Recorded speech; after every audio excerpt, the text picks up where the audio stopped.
My beloved child, stop for a moment and listen to me. Do not rush past these words. Do not let the noise around you pull your attention away because something changed while you were sleeping and you woke without knowing how close you had come to a new beginning. I am not speaking to frighten you. I am speaking because I love you and because there are movements in your life that begin before your eyes can recognize them. A seed does not announce the moment it breaks open beneath the soil. Morning does not ask permission before light begins pressing against the horizon. In the same way, I can begin a work in you quietly while your mind is resting. Last night in the stillness you thought was empty, I was near. You may remember nothing unusual. There may have been no dream, no voice, no sign beside your bed. Yet silence does not mean nothing happened. Jacob once laid his head upon a stone and thought he was only stopping to sleep. He did not know that heaven was closer than his tired mind could understand. When he woke, he realized that I had been present before he became aware of me. My beloved child, you have lived through moments like that. There were nights when you believed you were simply exhausted, but I was strengthening what had almost collapsed. There were mornings when you thought nothing had changed yet. I had already loosened something that had held you for years. There were seasons when you called my silence absence while I was arranging protection, separating you from what would wound you and preserving the part of you that pain had tried to bury. What shifted while you slept is connected to something I placed inside you long ago. It is not a false promise of fame. It is not an invitation to think yourself greater than everyone around you. It is the quiet truth of who you are in my hands, beneath the disappointment, beneath the labels, beneath the version of yourself you created just to survive. I've seen something in you that you have struggled to see. I have seen courage underneath your hesitation. I have seen tenderness underneath the walls you built. I have seen wisdom growing in places where you only noticed regret. I have seen a calling taking shape through experiences you wished had never happened. You have looked at the broken pieces and asked what could possibly come from them. I have looked at those same pieces and seen the beginning of a vessel that can carry compassion, truth, and peace to people who will one day need what you have learned. You have measured yourself by visible results. I have measured you by the truth I planted within you. You look at your life and see delays. You see missed opportunities. You see unfinished plans, prayers that seem unanswered, and parts of yourself that still need healing. You compare your ordinary days with the public victories of others, and then you quietly decide that their lives carry purpose while yours does not. But you are judging a tree while its roots are still spreading. You are calling the field empty because nothing has broken through the surface yet. My beloved child, what is hidden is not the same as what is absent. You have carried a deep ache for years, a feeling that there is more inside you than your present life reveals. At times you tried to silence that ache. You told yourself to be realistic. You lowered your expectations so disappointment would hurt less. You became skilled at making peace with a smaller version of yourself. Still, something in you refused to die. A quiet part of your heart kept whispering that your pain was not the end of your story. Something kept telling you that your life had not been preserved for nothing. Even after failure, even after rejection, even after people misunderstood you, the whisper remained. That whisper did not come from pride. It was the echo of what I spoke over you before fear became your teacher. Before disappointment trained you to expect less, I knew you. Before anyone compared you, dismissed you, or made you question your worth, I saw you completely. As the psalmist understood, every day prepared for you was already known to me before one of them unfolded. I did not discover your purpose after you became strong. I carried it while you were weak, and I have been waiting patiently for you to stop calling my work in you ordinary. You may wonder why I did not show you sooner. You may ask why I allowed you to spend so many years feeling unseen. Hear me carefully. I was not withholding love. I was protecting truth from being built on the approval of people. If I had allowed your identity to depend on applause, applause would have become your master. If I had allowed success to be the only proof of your calling, failure would have convinced you that the calling was gone. I wanted your roots to reach deeper than praise and deeper than rejection. I wanted you to know who you are because I said it, not because the world finally agreed. That work has been slow, but it has not been wasted. While you slept, something within that hidden work moved closer to the surface. A place in you that had remained guarded began to soften. A burden you had carried as part of your identity began to separate from you. A truth you had resisted became easier for your spirit to receive. You may not feel dramatic change yet. Do not demand thunder when I am giving you dawn. Light arrives gradually, but once it begins, darkness cannot command it to return. So I am asking you one honest question. If I have always seen a truer version of you than the one fear has shown you, and if the distance between what I see and what you see can begin to close, are you willing to stay and listen, not to be flattered, not to escape reality, but to let me show you the reality pain has hidden? Stay with me, my beloved child.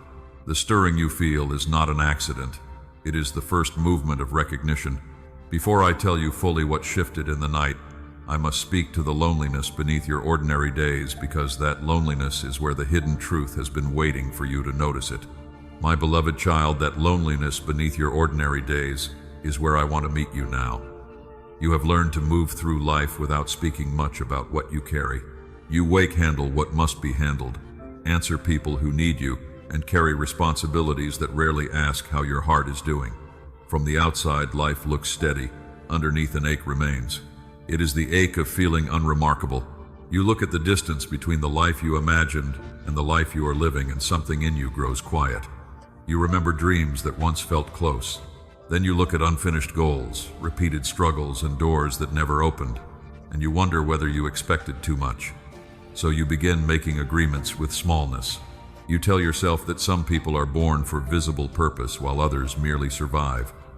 You say extraordinary stories belong to those with more talent, confidence, opportunity, or fewer wounds. Sometimes gratitude becomes a way to silence questions I am still inviting you to bring to me. You say I should not want more. But what if the deeper question is not whether you should have more attention, success, or praise? What if the ache is asking whether more of the person I created is still waiting to come alive? My beloved child, there is a difference between craving admiration and sensing that your life has not yet expressed everything I placed within it. One hunger needs applause, the other remains in silence. One wants superiority, the other wants faithfulness. That second hunger is the one you have carried. You tried to dismiss it because you feared it was pride. You told yourself to stop imagining that your life might hold uncommon meaning. Yet the ache remained pressing against the walls you built around it. Listen to me carefully. You are not aching for something that was never there. You are feeling the pressure of something real buried beneath disappointment, comparison, and emotional survival. A seed beneath the earth does not reach upward because it wishes it were alive. It reaches because life is already moving inside it. That is what has been happening in you. The world taught you to interpret hiddenness as emptiness. Because people did not recognize what was developing in you, you assumed nothing was developing. Because your gifts did not receive attention, you treated them as less valuable. Because your path moved slowly, you concluded it was going nowhere. But I do not measure hidden seasons the way people do. David tended sheep before standing before a king. Joseph carried dreams before understanding them. Moses crossed a wilderness before leading others. Their hidden seasons were not empty. They were rooms of preparation. Your ordinary days may also be carrying more than you can see. Patience has shaped you. Unrecognized nights have strengthened endurance. Pain has formed compassion. Mistakes have produced wisdom that success alone could never have given. You have called many of these things wasted years. I have called them formation. I have never overlooked any of them. Still, I understand why the ache became painful. You wanted a clear sign that your life mattered. Sometimes people noticed your kindness, discernment, or ability to understand what was unspoken. But when they named those things, you explained them away. You said they were only being kind. You said anyone could have done what you did. The part of you longing to be seen leaned forward, and the part trained by disappointment pulled it back. This is why compliments have often made you uncomfortable. Receiving a true word about yourself creates tension with the smaller identity you learn to trust. The painful part is the possibility that another person has glimpsed something you have spent years refusing to believe. My beloved child, I have watched that moment happen many times. I have watched you stand near the truth and retreat because it felt safer to remain familiar with your limitations. Disappointment had become predictable. Hope felt dangerous. If you expected little, you believed you could protect yourself from losing much. But making yourself small did not remove the ache. It only made the ache harder to name. A quiet grief followed you. It appeared when someone stepped into the kind of purpose you once imagined. It appeared when an old dream returned without warning. It appeared before sleep when the noise faded and you faced the question beneath everything. Is this really all I was created to become? I am not offended by that question. Bring it to me. I would rather hear your honest longing than watch you bury it beneath forced contentment. I am not asking you to despise the life you have. I am asking you to stop assuming that what you see is the full measure of what I can still unfold. There is more, but the more I speak of is deeper before it becomes larger. It begins with restored truth. It begins when you stop confusing a quiet season with an insignificant life. It begins when you allow me to separate your identity from visible results. It begins when the mirror is no longer allowed to repeat every judgment, rejection, failure, and comparison placed upon you. The woman at the well believed her history had already explained who she was. Others knew her by what had gone wrong. Yet, when I met her, I spoke to the thirst beneath her past. Then the woman who had avoided being seen ran back to tell others what she had encountered. I saw a messenger inside the person shame had taught to hide. I see beneath your history too.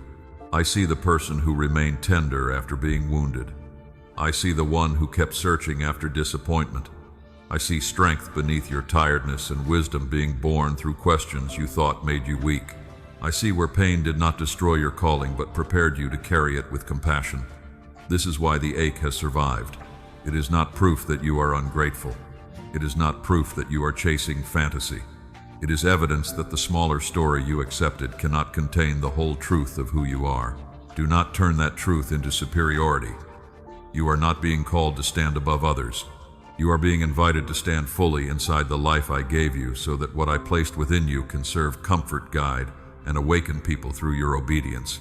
For now, you do not need to understand the entire calling. You only need to stop condemning the ache. Let it become a question you carry with me, instead of a shame you hide from me.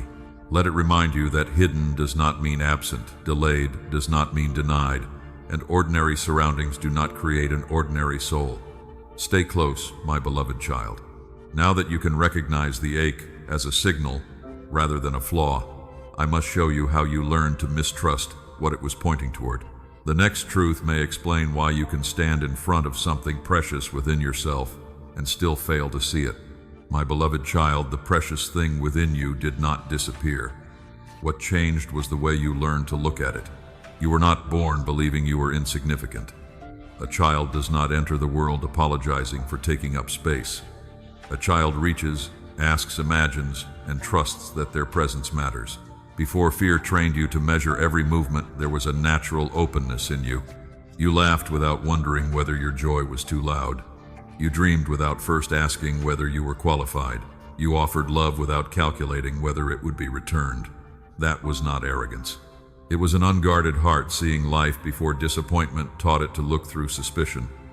Then the lessons began. Some arrived through words. Someone told you to stop showing off when you were only expressing joy. Someone laughed at an idea you were brave enough to share. Someone compared your weakness with another person's strength and left you feeling as though love had to be earned by becoming different. Other lessons came through silence. You looked for encouragement and found no response. You brought something precious to people who were too distracted, wounded, or limited to recognize it. You watched attention move toward someone else while your effort passed unnoticed. No one may have intended to teach you that you were ordinary, but your young heart still received the message. So you adjusted. At first, the adjustment was small. You spoke less about what excited you. You hid a gift before anyone could criticize it. You pretended not to care when you were overlooked. You stopped asking questions that made others uncomfortable. You learned which parts of yourself were welcomed and which parts created distance. Every adjustment helped you survive the moment. But repeated often enough, survival became identity. You did not simply hide your light from other people. Eventually, you hid it from yourself. This is the sight you learned to dim. I am not speaking of your physical eyes. I am speaking of the inner way you recognize what I have placed in you. It is the ability to notice courage before fear finishes speaking, to recognize wisdom even while it is still growing, and to see purpose forming before the world applauds it. That sight was once more open. Then pain placed layer after layer over it. Think of a window slowly covered by dust. The room does not become darker because the sun has stopped shining. The light is still there. The glass has simply carried too much residue for too long.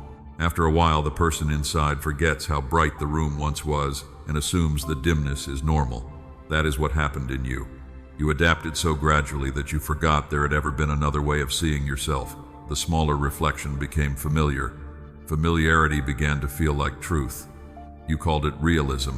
You said you were only being honest about your limitations. You told yourself it was mature to expect less. You believed that refusing to recognize your gifts protected you from pride. Yet much of what you called honesty was pain repeating an old conclusion. My beloved child, humility is not agreeing with every wound that speaks against you. Moses once looked at his weakness and asked who he was to stand before Pharaoh. He saw his hesitation, his history, and the limits of his speech. I saw the man I would use to lead people out of bondage. His first view of himself was not the whole truth. In the same way, your current view of yourself may be sincere and still incomplete. The tragedy is not that the gift is absent. The tragedy is that you learn to overlook it because overlooking it once kept you safe.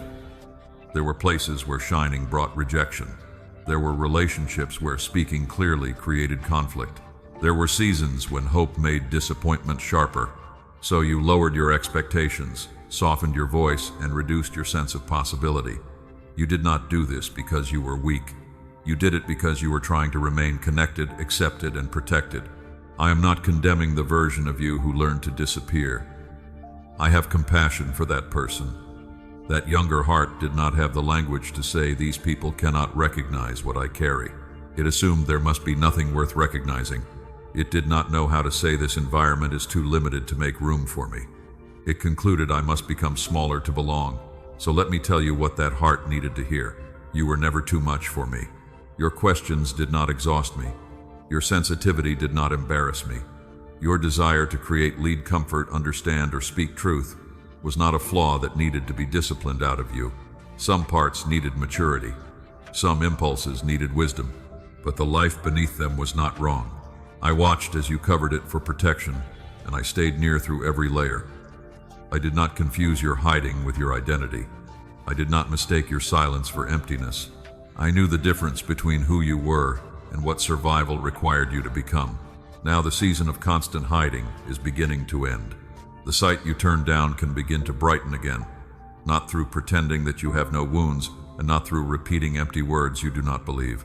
It returns as I help you separate old conclusions from present truth. A person trusts you with something they cannot tell others. You recognize a pattern before anyone else sees it. You bring calm into a tense room. You keep going through something that would have made the former you surrender. These are not reasons to place yourself above anyone. They are evidence that my work has continued beneath the surface. The goal is not to replace self-rejection with self-obsession. The goal is clear sight, to see both your need for me and the gifts I placed in you, to acknowledge weakness without using it to erase calling, to remain humble without remaining hidden. My beloved child, this restoration will feel unfamiliar at first. When light enters a room that has been dim for years, even brightness can make the eyes uncomfortable. You may instinctively pull back. You may hear an old warning telling you not to believe too much hope too deeply or look too closely at what is awakening. Do not be afraid of that reaction. It does not prove the light is false. Stay near me as your sight adjusts. Let me teach you to recognize yourself without exaggeration and without contempt.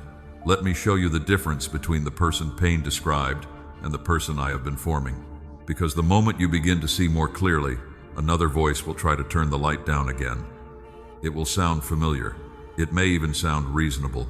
And in the next part, my beloved child, I will show you how that voice has worked, why you once mistook it for honesty, and why it becomes loudest whenever you move closer to the truth. My beloved child, that familiar voice is the one I want you to recognize now. It has followed you for so long that you rarely question where it comes from. It speaks in a tone that sounds practical. It does not always shout. Often it whispers with the confidence of someone who claims to know you better than anyone else. It says, do not get your hopes up. It says, look at your past. It says, people like you do not become more than this.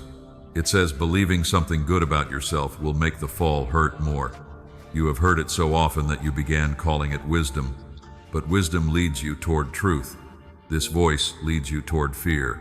True wisdom may correct you, but it does not erase you. It may reveal where you need to grow, but it does not declare that growth is impossible. It may humble you, but it does not train you to despise what I created. The voice that kept you from seeing yourself did something more subtle. It took real memories and used them to build a false identity. It reminded you of a failure, then said failure was your nature. It pointed to rejection, then said rejection was your value. It recalled a season when you were confused, then said confusion was all you would ever carry. It gathered moments that were temporary and turned them into a permanent verdict. My beloved child, the enemy rarely begins with a complete lie. Instead, he takes one painful fact, removes my presence from the story, and gives you an interpretation that leaves no room for redemption. Yes, you failed, but failure was never the whole story. Yes, someone left, but their leaving was never the measure of your worth. Yes, you became afraid, but fear was never the deepest thing inside you. Peter denied me in a moment of pressure. If accusation had been allowed to write his identity, he would have remained the man who failed beside a fire. But I saw more than that moment. I saw the man who would stand again, speak with courage, and strengthen others. The accusation said, "You are finished." My grace said, "Feed my sheep." One voice reduces you to your worst moment. The other calls you beyond it. You have often confused accusation with conviction. Conviction is clear, specific, and full of a path forward. It says, "This was wrong, bring it to me, and let me lead you into change." Accusation is vague, heavy, and without mercy. It says you are wrong, you have always been wrong, and nothing good can come from you. Conviction draws you closer to me. Accusation makes you hide. When the voice leaves you with no hope, no direction, and no desire except to disappear, it is not my voice. When it insists that your wounds are proof that I cannot use you, it is not my voice. When it tells you that recognizing a gift is pride, but recognizing only your weakness is humility, it is not my voice. My beloved child, I have never needed you to lie about your weakness. I know the places that still need healing and the habits that must change. But I also know what I planted beneath them, and I will not agree with a judgment that calls my work worthless. This voice became strongest whenever you came close to seeing yourself clearly. You may remember moments when hope rose unexpectedly. Perhaps someone spoke truth about your courage. Perhaps you felt drawn toward a new responsibility. Perhaps you sensed that your story could help another person. For one moment, something opened. Who do you think you are? Why would anyone listen to you? You will embarrass yourself. Someone else could do it better. And because those thoughts sounded familiar, you stepped back. You called the retreat caution. You called the silence maturity. You called the shrinking humility. But many times, it was fear protecting an old prison. The strongest resistance often appears near the door that leads into freedom. Israel stood at the edge of the promised land and heard voices describing giants, walls, and danger. The obstacles were real, but the interpretation was distorted. The people did not merely say the challenge was large. They said they were small.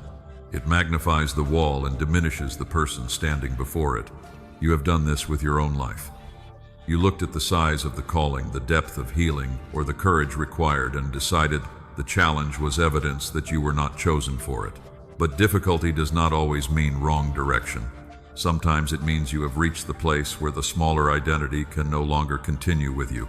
That is why the voice becomes urgent when you begin to move. It cannot remove what I placed in you. It cannot cancel the purpose I have carried. It cannot rewrite what I declared over your life. So it tries to keep you from agreeing with me. It does not need to destroy the gift if it can persuade you never to use it. It does not need to close every door if it can convince you never to approach one. It does not need to silence your voice if it can teach you to silence yourself. You thought the resistance proved there was something wrong with you, but often its intensity reveals that something valuable is trying to rise. No one builds a fence around an empty field. The pressure around your identity may be showing you that what has been hidden carries more weight than you understood. The voice is not powerful because it is truthful. It became powerful because it was repeated. Repetition made it familiar, and familiarity made it feel like your own thought. Ask whether it leads you toward me or away from me. Ask whether it corrects one action or condemns your whole identity. Ask whether it leaves room for grace, growth, obedience, and hope. You do not have to win an argument with every thought. Sometimes freedom begins by refusing to call the voice yours. You can say this fear is speaking, but it does not define me. You can say this memory is real, but its old interpretation is not final. You can say I do not see everything clearly yet, but I will not agree that darkness is the whole truth, my beloved child. I am teaching you to separate the voice that wounds from the voice that leads. This will take patience. The old voice has had years of practice, but my voice has been present longer. I knew you before the rejection. I called you before the failure. And when the false voice told you heaven had gone silent because you were forgotten, I remained near, working in ways your wounded sight could not yet recognize.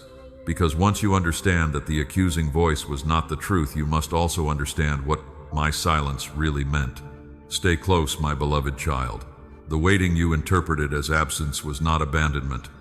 It was part of a patience deeper than you have yet understood. My beloved child, the waiting you interpreted as absence was never abandonment. I know why it felt that way. You prayed and expected an answer you could recognize. You asked me to open a door, change a heart, heal a wound, or show you clearly what to do. Then days passed. Sometimes months passed. In certain places, years passed. The silence became heavy, and you began to wonder whether I had turned away. You looked at other people and saw movement. Their prayers seemed to receive quick answers. Their paths appeared clearer. Their gifts were noticed. Their lives seemed to advance while yours remained in a room with no visible door. You asked, "Where are you, my beloved child?" I was nearer than your pain allowed you to feel. The problem was not that I had stopped working. The problem was that much of my work was happening beneath the level your wounded heart knew how to measure. You were looking for immediate change. I was building lasting strength. You were asking me to remove pressure. I was teaching your roots to reach deeper. You wanted a sign that everyone could see. I was forming something private that would not collapse when public attention finally came. A gardener does not dig up a seed every morning to prove that growth has begun. The soil must remain closed for a season. From the surface, nothing appears to be happening. Underneath, the shell is breaking, the root is moving downward, and life is preparing to rise. That hidden movement is not delay without purpose. It is preparation protected from interruption. This is how I have worked in you. There were seasons when I could not give you the visible answer you wanted without strengthening the wrong thing. You were asking for recognition while still depending on recognition to feel valuable. You were asking for a larger assignment while still believing one failure could erase your identity. You were asking me to restore a relationship while fear of being alone still had more authority over you than my peace. If I had answered in the exact form you demanded, the blessing might have become another chain. So I waited, not because I was cold, because I was careful with you. Think about Lazarus. When word reached me that he was sick, the people who loved him expected immediate movement. To them, every hour of waiting looked like indifference. By the time I arrived, grief had already written its conclusion. Yet my delay was not a lack of love. It was the setting for a revelation they could not have received through the smaller answer they had requested. I am not saying every painful delay will unfold in the same way. I am showing you that silence cannot be used as proof that love is absent. There are things I do slowly because I am working more deeply than you can see. There are doors I keep closed because what waits behind them would teach you to abandon yourself. There are answers I hide because you might use them to control what I am asking you to trust. My beloved child, waiting has revealed what quick answers would have concealed. It showed you where fear still directed your choices. It showed you how often you searched for people to confirm what only I could establish. It showed you the difference between wanting my will and wanting my permission for your plan. It showed you the places where you called urgency faith, when urgency was sometimes anxiety demanding relief. I did not reveal these things to shame you. I revealed them because I wanted to free you. A love that only comforts you but never uncovers what binds you is incomplete. My love holds you gently, but it also tells you the truth. I wanted more for you than a temporary answer. I wanted you to become someone who could carry the answer without losing yourself inside it. You have mistaken preparation for punishment. You thought the close season meant you had failed a test. You searched your past for the mistake that caused me to withdraw. But my beloved child, you were not waiting outside my affection. You were being formed inside it. Even when correction was necessary, my correction was not rejection. A father may guide a child away from danger without withdrawing love. In the same way, I have redirected you, slowed you, and sometimes allowed your plans to fall apart, not to humiliate you, but to keep you from building your life on ground that could not hold it. You saw interruption. I saw protection. You saw an unanswered prayer. I saw a deeper answer still being prepared. You saw yourself standing still.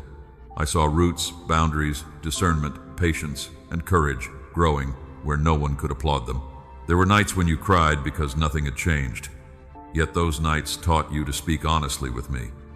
There were mornings when you rose tired and still chose kindness. That choice strengthened something in you. There were days when no one thanked you, but you continued to do what was right. You called those days ordinary. I called them evidence. They showed that your faith was becoming more than excitement. They showed that your character could keep walking without constant reward. They showed that something true was being formed beyond the reach of applause. My beloved child, heaven was not watching you from a distance. I was present in the smallest moments. I was in the restraint that kept you from sending the message you would regret. I was in the quiet warning that made you step away from a harmful path. I was in the strength that helped you rise after disappointment. I was in the unexpected peace that appeared before circumstances changed. I called them nearness. The waiting also protected the truth about you from being built on unstable evidence. If people had recognized you before you learned to recognize my voice, their praise might have become your direction. If opportunity had arrived before you learned boundaries, you might have sacrificed your peace to keep it. If the relationship had returned before you understood your worth, you might have accepted the same wound in a different form. I was not denying you life. I was preparing you to receive it without disappearing inside it. The season was not empty. It carried conversations you did not hear, dangers you did not see, and alignments you could not have arranged. It also carried the slow rebuilding of your inner life. And that rebuilding brings us to something important. While I was waiting with love, you were learning ways to survive the uncertainty. Some of those ways protected you for a time, but they also taught you to become quieter, smaller, and less willing to trust what I placed inside you. I do not blame you for that. I want to show you how it happened. Stay close, my beloved child. The next part will take you back to the places where survival first taught you to hide so you can stop mistaking the person you became for the person I created. My beloved child, the person you became to survive is not the full person I created. There were seasons when becoming smaller felt like the safest choice available to you. You learned to read a room before you spoke. You studied faces, tones, pauses, and silences. You noticed what pleased people and what made them withdraw. Then little by little you adjusted yourself so you would not be rejected again. You became quieter when honesty caused conflict. You became agreeable when boundaries brought anger. You became useful when you feared that simply being loved was not enough. You became strong when there was no safe place to be tired. None of this happened in a single day. Survival rarely announces itself. It enters through small decisions that seem harmless in the moment. Do not mention what hurts. Do not ask for too much. Do not let them see how deeply you feel. Do not expect anyone to stay. After enough repetition, those decisions stopped feeling like strategies. They began to feel like your personality. You said, "This is just who I am," but I knew there was more beneath it. My beloved child, I saw the child who once entered a room without wondering whether their presence was a burden. I saw the young heart that wanted to create, explore, speak, help, and be known. Then I watched that heart encounter people who could not protect what was tender. Some of them were carrying wounds of their own. Some did not know how to encourage what they had never been allowed to express. Some felt threatened by anything they could not control. Their limitations became lessons you absorbed about yourself. When they failed to understand your sensitivity, you called yourself too emotional. When they ignored your insight, you called yourself foolish. When they used your kindness without honoring it, you decided kindness made you weak. When they punished your honesty, you learned to hide the truth, until even you could no longer hear it clearly. You were not born believing these things. You learned them in places where belonging felt uncertain. A child will often sacrifice truth before risking connection. The heart says, if being fully myself makes love disappear, then I will become whatever keeps love near. So you change shape. Like water poured into a narrow container, you adapted to the space around you. The water did not lose its nature, but it accepted the limits of the vessel. Over time, you forgot you had ever been wider. This is how survival taught you to become small. It did not erase your gifts. It trained you not to trust them. It did not remove your voice. It taught you to question it before speaking. It did not destroy your desire for purpose. It taught you to hide that desire beneath responsibilities, distractions, and lowered expectations. My beloved child, I am not asking you to hate the version of yourself that adapted. That version carried you through things you did not yet know how to name. It helped you stay calm in unpredictable places. It taught you to notice danger quickly. It protected your heart when openness was not safe. You survived because you learned. But survival skills can become prison walls when they remain after the danger has passed.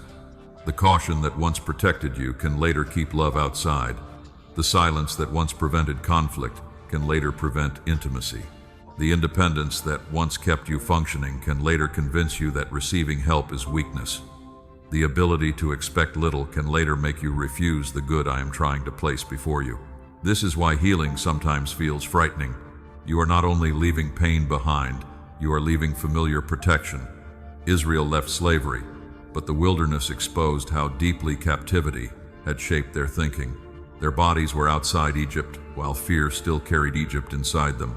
When the road became difficult, the familiar bondage began to look safer than unfamiliar freedom. You have known that struggle. You prayed for change, but when change required you to speak differently, choose differently, or trust differently, part of you wanted to return to the old patterns. Freedom asks you to live without some of the defenses that once made you feel secure. That is why you sometimes pull away from people who treat you gently. That is why peace can make you suspicious. That is why a healthy opportunity may feel more frightening than a familiar disappointment. It has been trained to expect pain after hope. My beloved child, I do not shame that reaction. I understand it, but I will not allow fear to keep naming captivity as safety. I am teaching you that peace does not always hide danger. Kindness does not always demand repayment. Love does not always disappear when you tell the truth. A door can open without becoming a trap. You will have to practice receiving what survival trained you to resist. At first, it may happen in small ways. You may allow someone to help without apologizing for needing them. You may speak one honest sentence instead of swallowing it. You may rest before exhaustion forces you to stop. You may say no without writing a long explanation. You may receive a compliment and simply let it remain true. These actions may look ordinary to others, but inside you they are acts of restoration. Each one tells the old survival system that the danger is no longer in control. You are not betraying the person who survived. You are allowing that person to rest. My beloved child, there is grief in this process too. As you begin to see how much of yourself you hid, you may mourn the years spent disappearing. You may remember opportunities you avoided, relationships where you overgave, and moments when you abandoned your own needs to keep peace. Let the grief come without turning it into punishment. You made choices with the understanding and strength available to you then. I do not ask yesterday's version of you to possess today's clarity. I redeem, I do not humiliate. What you learn through survival is not wasted. Your awareness can become discernment. Your sensitivity to danger can become wisdom. Your ability to read people can become compassion guided by boundaries. Your endurance can become strength that no longer requires constant suffering. I can transform every defense without discarding the gift hidden inside it. The wall can become a gate. The silence can become thoughtful speech. The vigilance can become spiritual awareness. The loneliness can become a place where you recognize others who feel unseen. This is how I restore what survival distorted.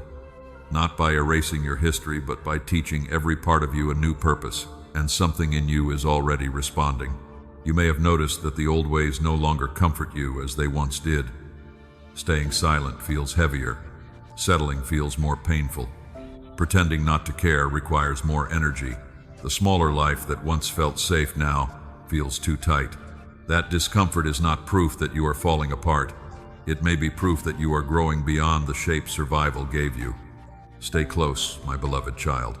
In the next part, I will show you the signs that your spirit is beginning to wake, so you can recognize this holy discomfort, not as failure, but as the first evidence that your hidden life is reaching toward the light. My beloved child, the discomfort you feel is not always a sign that something is wrong. Sometimes it is the first sign that something inside you is becoming alive again. You have spent years adjusting to what was too small for you.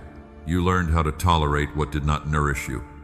You learned how to smile while your spirit was tired, how to remain in places that required you to disappear, and how to call survival peace. My beloved child, do not rush to silence that discomfort. It may be the movement of awakening. When the heart begins to return to truth, it often becomes restless in places where it once slept. The first sign is that the old life no longer satisfies you in the same way. You may still perform the same routines. You may still go to work, answer messages, care for people, and complete your responsibilities. Yet something beneath those actions has changed. The things that once helped you ignore your deeper questions no longer work for long. You begin to notice that you are not truly at peace. You are simply too distracted to hear yourself. This is not ingratitude, it is awareness. The prodigal son reached a moment when the life around him no longer matched the truth buried within him. The hunger forced him to remember the house he had left. His emptiness became a doorway back to identity. You are remembering that you were created for more than endless distraction, constant proving, and quiet self-abandonment. The second sign is that certain conversations, relationships, and environments begin to feel too narrow. You may notice that you no longer have the energy to pretend everything is fine. You may feel tired after spending time with people who only know the version of you that never speaks honestly. You may sense resistance when asked to return to patterns that once seemed normal. This does not mean you should condemn everyone around you. It means your spirit is becoming more sensitive to what strengthens life and what drains it. You begin to see where you are welcomed and where you are merely used. You begin to notice when peace is present and when silence is only fear hiding beneath the surface. Awakening often changes your tolerance before it changes your circumstances. You may still be standing in the same place, but you can no longer pretend the place is healthy. That recognition is important. The third sign is that your inner questions become harder to dismiss. What am I doing with my life? Why do I keep returning to the same wound? Why do I feel distant from myself? Why am I afraid to become visible? You called these questions negative. You assumed that faith required you to stop asking them, but honest questions can become invitations. When Samuel was young, he heard his name before he understood who was speaking. The voice returned until he learned how to answer. Recognition did not happen at once, it came through attention. These questions are not always evidence that you have lost direction. Sometimes they are the sound of deeper direction trying to reach you. The fourth sign is that you begin noticing small truths about yourself that you once rejected. Perhaps you recognize that your sensitivity is not weakness. Perhaps you see that your ability to understand people is a gift. Perhaps you admit that you have been stronger than you allowed yourself to believe. Perhaps you realize that surviving what you survived required courage. These recognitions may feel uncomfortable. Pride exaggerates. Truth simply names what is there. My beloved child, you do not honor me by denying every good thing I formed in you. You honor me by receiving the gift with gratitude and using it with humility. Another sign is that old coping habits begin to lose their sweetness. The habit may still call to you, but it does not comfort you as deeply. You may return to it and feel more aware of the emptiness afterward. You may notice that what once helped you escape now feels like a room with no air. The weakening of an old comfort can be part of healing. When manna was provided in the wilderness, it was enough for that season. But Israel could not live forever as though the wilderness were the destination. What helped you survive is not meant to rule the next season. The fifth sign is that you feel drawn toward quiet, not loneliness, not isolation, quiet. You begin to crave moments where no one is demanding a performance. You want space to pray without rushing to walk, without noise to breathe, without explaining yourself. Your spirit begins searching for the stillness where my voice can be distinguished from every other voice. It is becoming less like abandonment and more like meeting. I was present with Elijah, not only in dramatic signs, but in the gentle sound that came after them. He had to become quiet enough to recognize what force and noise could not reveal. You are learning that too. The sixth sign is that grief may rise unexpectedly. You may remember the years you abandoned yourself, the times you settled the words you never spoke, and the dreams you buried. Tears may come without a clear reason. Do not assume you are going backward. Grief often appears when numbness begins to leave. A frozen heart cannot mourn, a waking heart can. Let the grief move without allowing it to become condemnation. You are not being shown the past so you can punish yourself. You are being allowed to feel what survival required you to postpone. The seventh sign is a growing desire to live truthfully. You may not yet know what the full change looks like, but pretending becomes harder. You want your words, decisions, relationships, and faith to agree with each other. You become tired of saying yes when your spirit is warning you, and tired of calling fear wisdom. This desire is not rebellion, it is alignment. My beloved child, awakening is rarely one dramatic moment.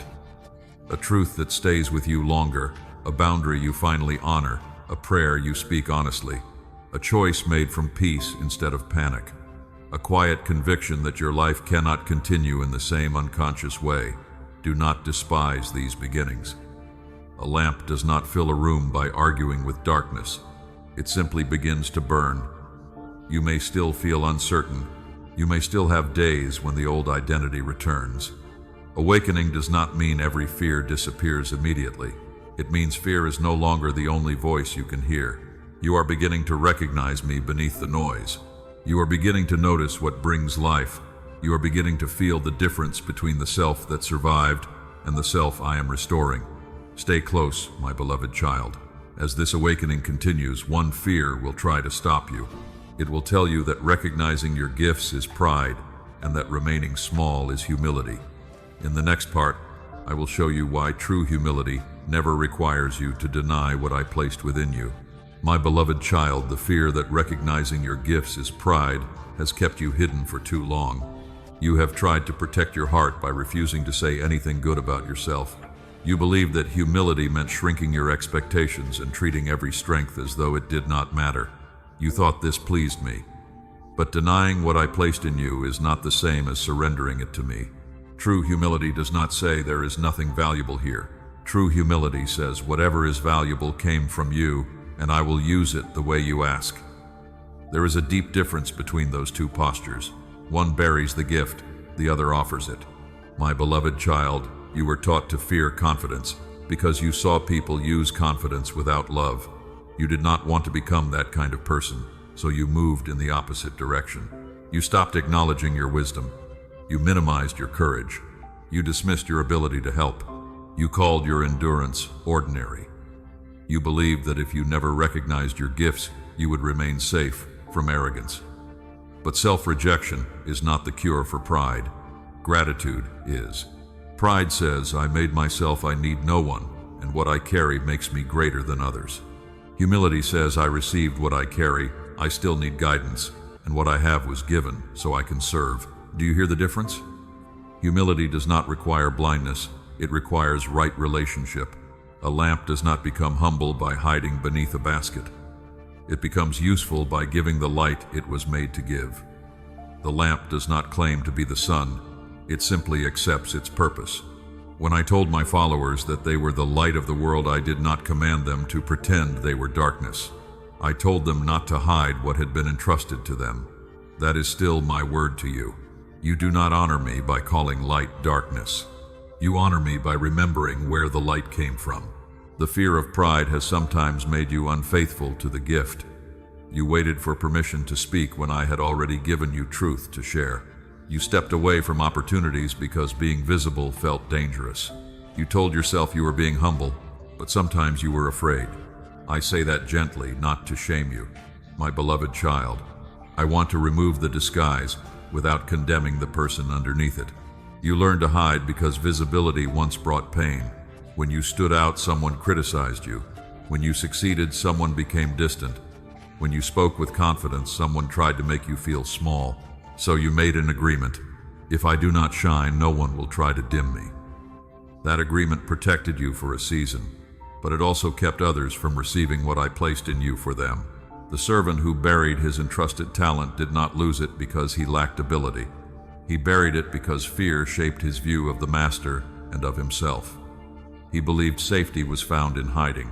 Fear made burial look responsible, but the gift was given to be used. This does not mean you must become loud, public, or impressive. Some of the most powerful gifts work quietly. A listening ear can change a life. A calm presence can keep a family from breaking under pressure. A wise sentence spoken at the right moment can redirect someone from despair. I am not asking you to prove that you are special. I am asking you to stop pretending that what I placed in you has no value. There is another way to recognize false humility. Look at the fruit it has produced.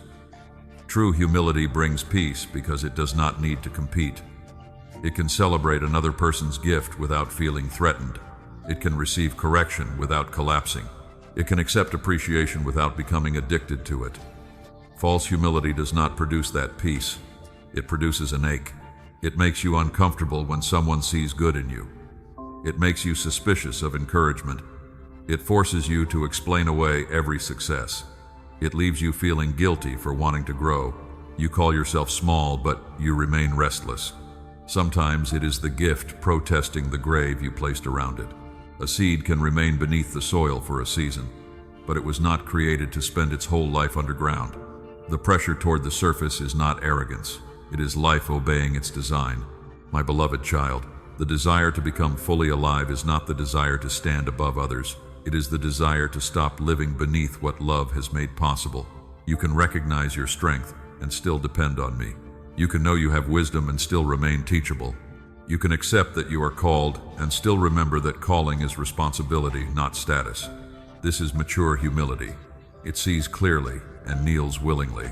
It says, I know there is something in me, but I know it is not mine to use carelessly. I know I have influence, so I will handle people gently. I know I have a voice, so I will speak truth without cruelty. I know I have endured, so I will not use my pain to judge those who are still struggling. The clearer you see the gift, the more carefully you can steward it. Blindness cannot produce faithful stewardship. You cannot offer what you refuse to acknowledge. You cannot develop what you insist does not exist. You cannot use a voice you keep apologizing for having. So, I am asking you to release the belief that self-rejection is holiness. It is not at all. I do not receive glory from watching you agree with every insult that shaped you. I receive glory when healing restores your sight. Gratitude fills your heart, and the gift begins to serve the purpose for which I gave it. My beloved child, examine what happens inside you when someone names something good. Do you immediately push it away? Do you turn the conversation into a joke? Do you compare yourself with someone better so the truth cannot land? The next time that happens, pause.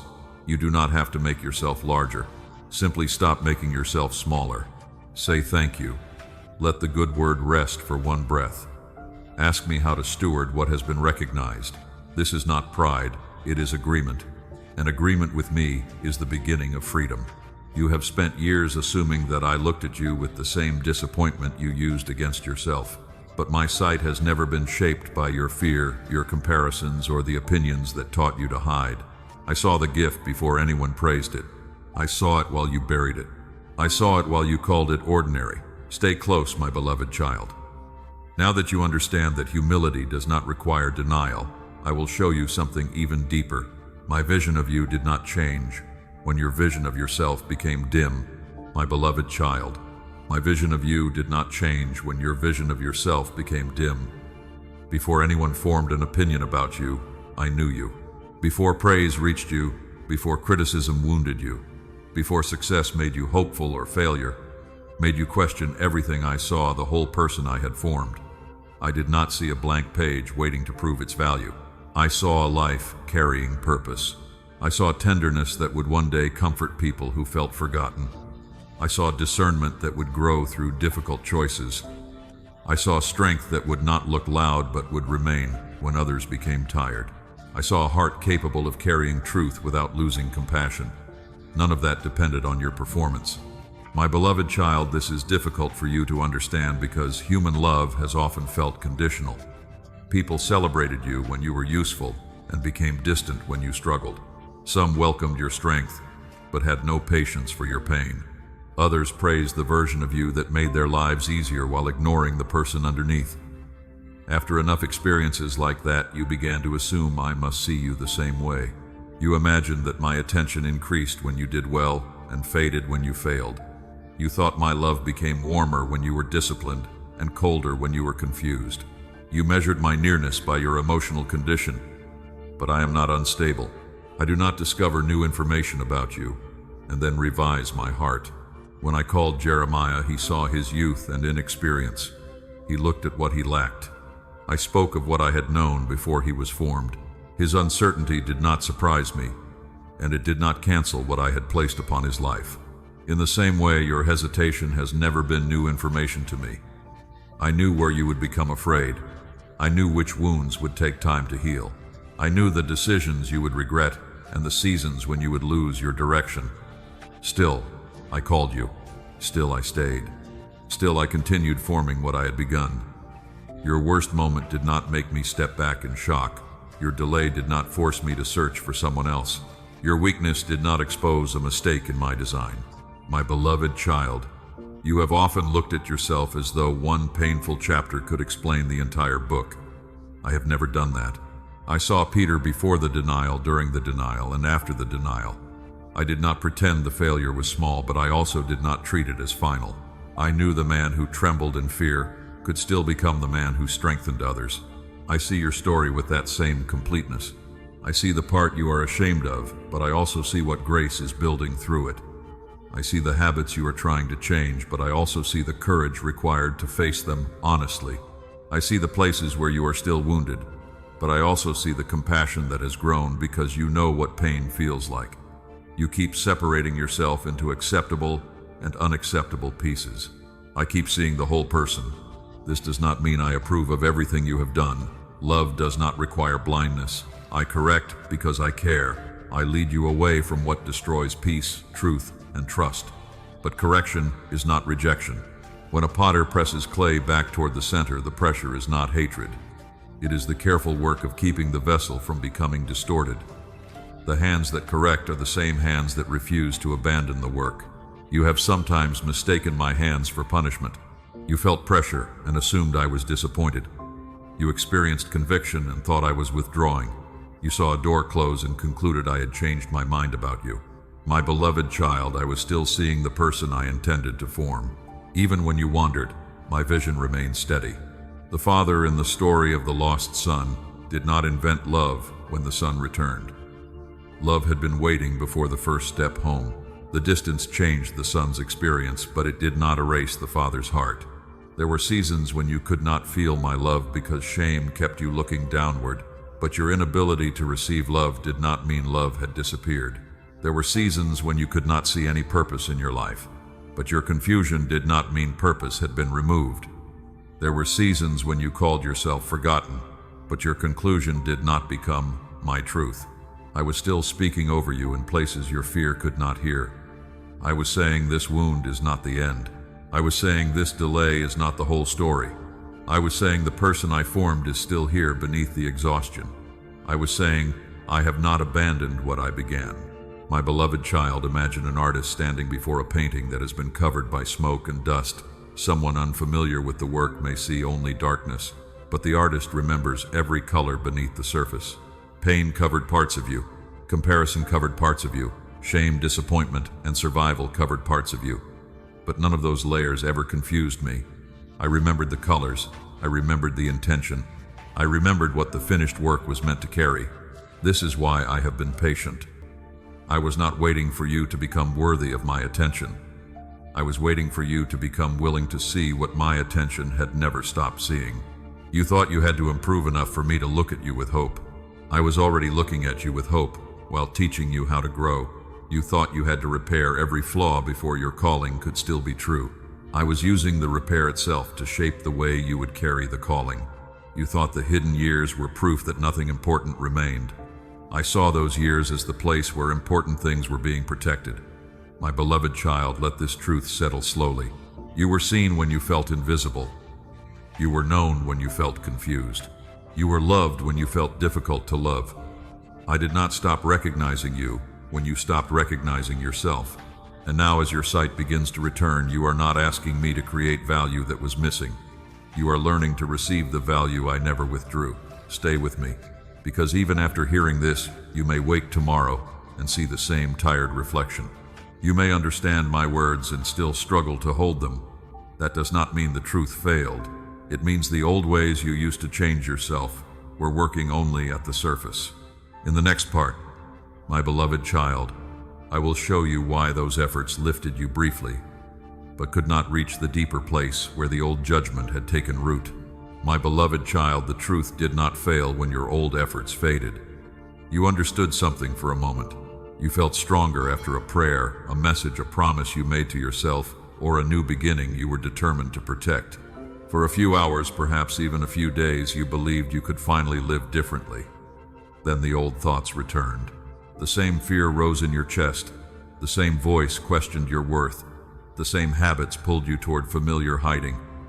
You looked at the return of those patterns and concluded that nothing had changed. You blamed yourself. You said you were weak, inconsistent, undisciplined, or incapable of healing. But my beloved child, many of your efforts failed to last because they were trying to repair the surface while the wound was still speaking from underneath. You painted hope over pain without allowing me to touch the pain. You repeated strong words while part of you still expected rejection. You forced yourself to act confident while your heart remained convinced that visibility was dangerous. You tried to change the fruit without tending the root. A tree can be decorated to look alive for a season, but ribbons cannot replace sap. When the wind comes, decoration falls away, and the true condition of the tree becomes visible. That is what happened with many of your old attempts. You were not pretending on purpose. You sincerely wanted freedom. But you were often given tools that taught you how to cover the wound, manage the appearance, and silence the symptom without understanding what the symptom was protecting. You told yourself, "I am worthy." But a memory answered then. Why was I treated as though I was not? You said, "I am safe," but your body remembered moments when safety disappeared without warning. You declared, "I will never settle again." But loneliness whispered that something painful was better than nothing. The words were not wrong. They simply had not reached the place where the old agreement was living. My beloved child, transformation is not created by shouting louder than your wound. It begins when truth enters the room where the wound has been hiding and remains there long enough to be trusted. This is why I do not rush you. I am not interested in giving you one emotional moment that disappears by morning. I want truth to become a home inside you. The Israelites left Egypt quickly, but Egypt did not leave their thinking in one night. Their chains were gone yet. Fear still told them that bondage was safer than trust. They had crossed the sea, but the habits of captivity still traveled with them. Freedom had occurred around them before it was fully formed within them. You have experienced the same difference. A door closed, but part of you still waited for the person behind it to call. A harmful season ended, but your mind kept preparing for the same danger. You received a new opportunity, but you carried an old expectation of failure into it. The circumstance changed faster than your inner world could follow. That does not mean you were ungrateful. It means healing needed time to reach the deeper layers. Some of your old efforts depended entirely on emotion. When you felt inspired, you made promises. When the feeling faded, the promises felt empty. You thought the fading emotion proved the decision was false. But faithfulness is not the same as emotional intensity.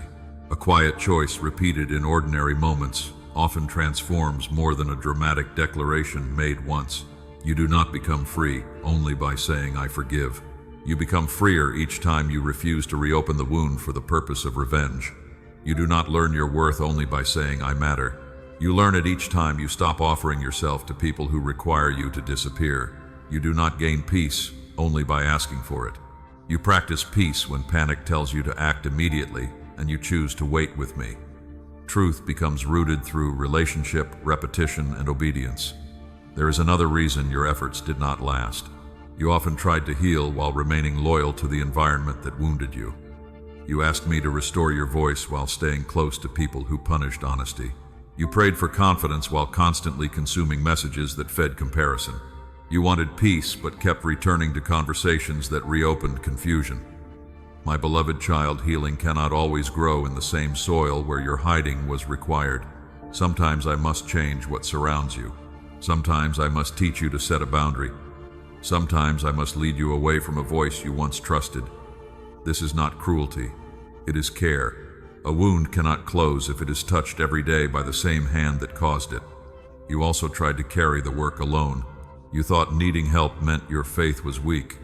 You hid your struggle, prayed in secret, and became ashamed when secret effort did not produce quick change. But I often heal through safe people, honest conversation-wise, counsel, rest, and patient community. I created the body so that no part would need to pretend it could survive without the others. Receiving help is not failure. It is humility. You were never asked to become your own savior. My beloved child, your old efforts were not useless. They revealed hunger. They showed that some part of you still believed change was possible. Even the attempts that faded taught you something about where the deeper work was needed. Do not mock the version of you who kept trying. That person was reaching for light with the understanding available at the time. Now I am giving you a different path, not another mask, not another short burst of motivation, not another demand to perform healing perfectly. I am inviting you into renewal that reaches thought, memory, habit, relationship, choice, and rest. Paul spoke of being transformed through the renewing of the mind. Renewal is not one loud moment.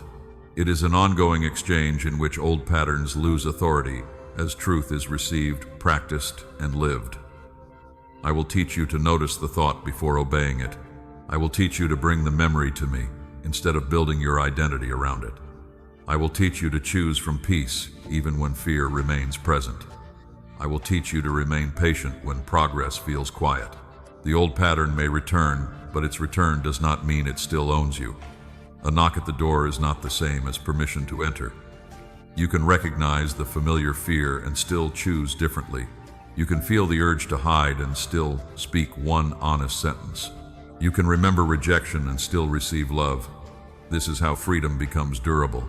Stay close, my beloved child. In the next part, I will show you how I begin restoring what the world dimmed, not by selling you another promise or demanding a perfect performance, but by meeting you in the deepest place and teaching every part of you how to live in truth. Again, my beloved child, let me restore what the world dimmed. You have tried to repair yourself by working harder and forcing your heart to move faster than it was ready. You wanted change so deeply that you treated yourself like a problem to solve, but you are not a broken machine. You are a soul that learned to survive. What was dimmed in you will not be restored through pressure. It will be restored through truth, safety, patience, and the places. My presence reaching the places you once had to close. I am not beginning with the version of you that people see. I am beginning underneath it. I am beginning with the place that learned to expect rejection before love had time to speak. I am beginning with the part that stays alert in peaceful rooms. I am beginning with the memory that tightens your chest when someone sounds like the one who wounded you. You have called these reactions weakness. I call them signals. They show us where care is needed. My beloved child, healing begins when you stop fighting every signal and start listening with me. When fear rises, you need not obey it, but you can ask what it protects. When anger appears, you need not let it control your words, but you can ask what boundary was crossed. When sadness returns, you need not drown in it, but you can ask what loss still needs honor. This is how restoration becomes honest. I do not silence your pain before it has told the truth. I sit with you until the pain no longer shouts. Think of the man beside the pool who had waited years for change. When I approached him, I did not begin by accusing him of weakness. I asked whether he wanted to be made well. The question reached beneath his body. Healing required him to leave the identity, and explanations formed around the wound.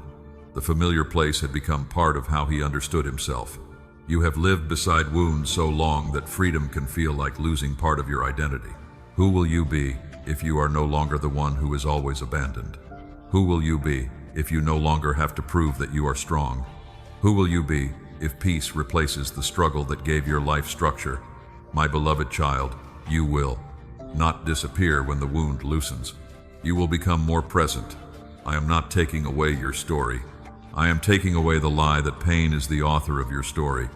The first way I restore you is by creating safety in my presence. You learned that honesty could be dangerous, so you filtered your prayers. You brought me the acceptable feelings and hid the ones that seemed too angry, confused, jealous, or tired. But I already knew what was inside you. I was not waiting for polished language. I was waiting for truth. David prayed from caves, fear, anger, grief, and hope. He did not hide the movement of his heart. He brought it into relationship with me, and relationship turned raw emotion into trust. You can do the same. Tell me where you are disappointed. Tell me what you still do not understand. Tell me who you are struggling to forgive. Tell me when you feel nothing. Honesty does not drive me away. It gives healing an open door. The second way I restore you is by renewing the meaning attached to your memories. I do not erase the past or pretend it did not hurt. I help you see it without allowing it to keep issuing commands. The memory says everyone leaves. I remind you that one person leaving did not become a prophecy over every relationship. The memory says speaking up is unsafe. I show you that you can learn where truth is welcomed and where boundaries are needed. The memory says failure proves you should stop trying. I remind you that failure can become instruction without becoming identity. My beloved child, memories are part of your story, but they are not qualified to rule your future. The third way I restore you is through small acts of obedience. You often wait to feel healed before acting differently, but some healing appears while you practice a new response. You feel the urge to apologize for having a need and you choose to speak the need calmly. You feel panic telling you to chase someone and you choose to remain still. You feel shame after making a mistake, and instead of hiding, you take responsibility without condemning yourself. Each act teaches your inner life that truth is more than an idea. It is becoming a way of living. The fourth way I restore you is through rest. The world taught you that your value increases when you produce more. You used exhaustion as evidence that you cared. You kept moving because stopping allowed buried feelings to rise. But rest is not laziness when I am using it to rebuild you. Elijah reached a place where fear and weariness distorted everything he saw. Before giving direction, I allowed him to sleep and eat. His spirit needed truth, but his body also needed care. You are not less spiritual because you need sleep, nourishment, quiet, or help. You are human, and I formed you with limits. Respecting those limits can become an act of trust. The fifth way I restore you is through safe connection. Isolation taught you that no one could understand. Shame told you to heal privately so no one would see your struggle. But I often send restoration through people who listen without controlling, correct without humiliating, and remain present without demanding that you perform. Not everyone deserves access to those places. Yet protection must not become permanent isolation. I will teach you the difference between a wall and a boundary.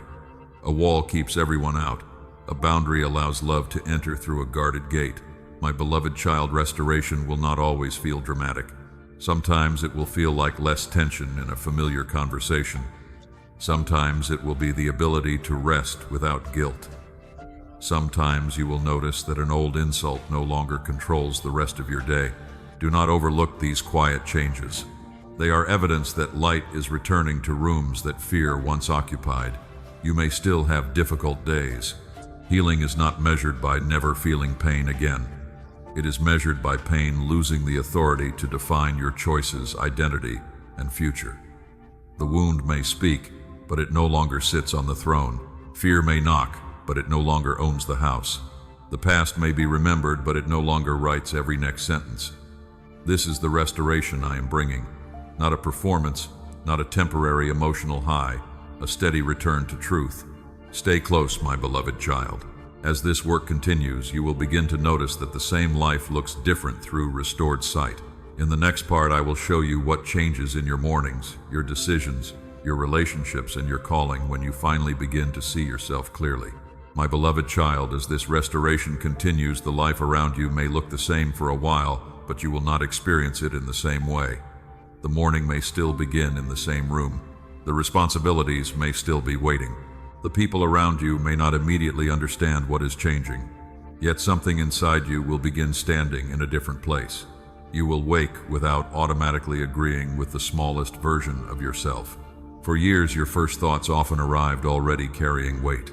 Before your feet touched the floor, regret reminded you of what had not happened. Fear listed what could go wrong. Comparison told you that someone else was further ahead. You began the day from defeat before the day had spoken. Clear sight changes that. It does not mean every morning feels easy. It means the old verdict no longer receives the first and final word. You begin to remember that you are still being formed, still being led, and still carrying purpose even when the day looks ordinary. You may pause before reaching for noise. You may breathe and remember my presence.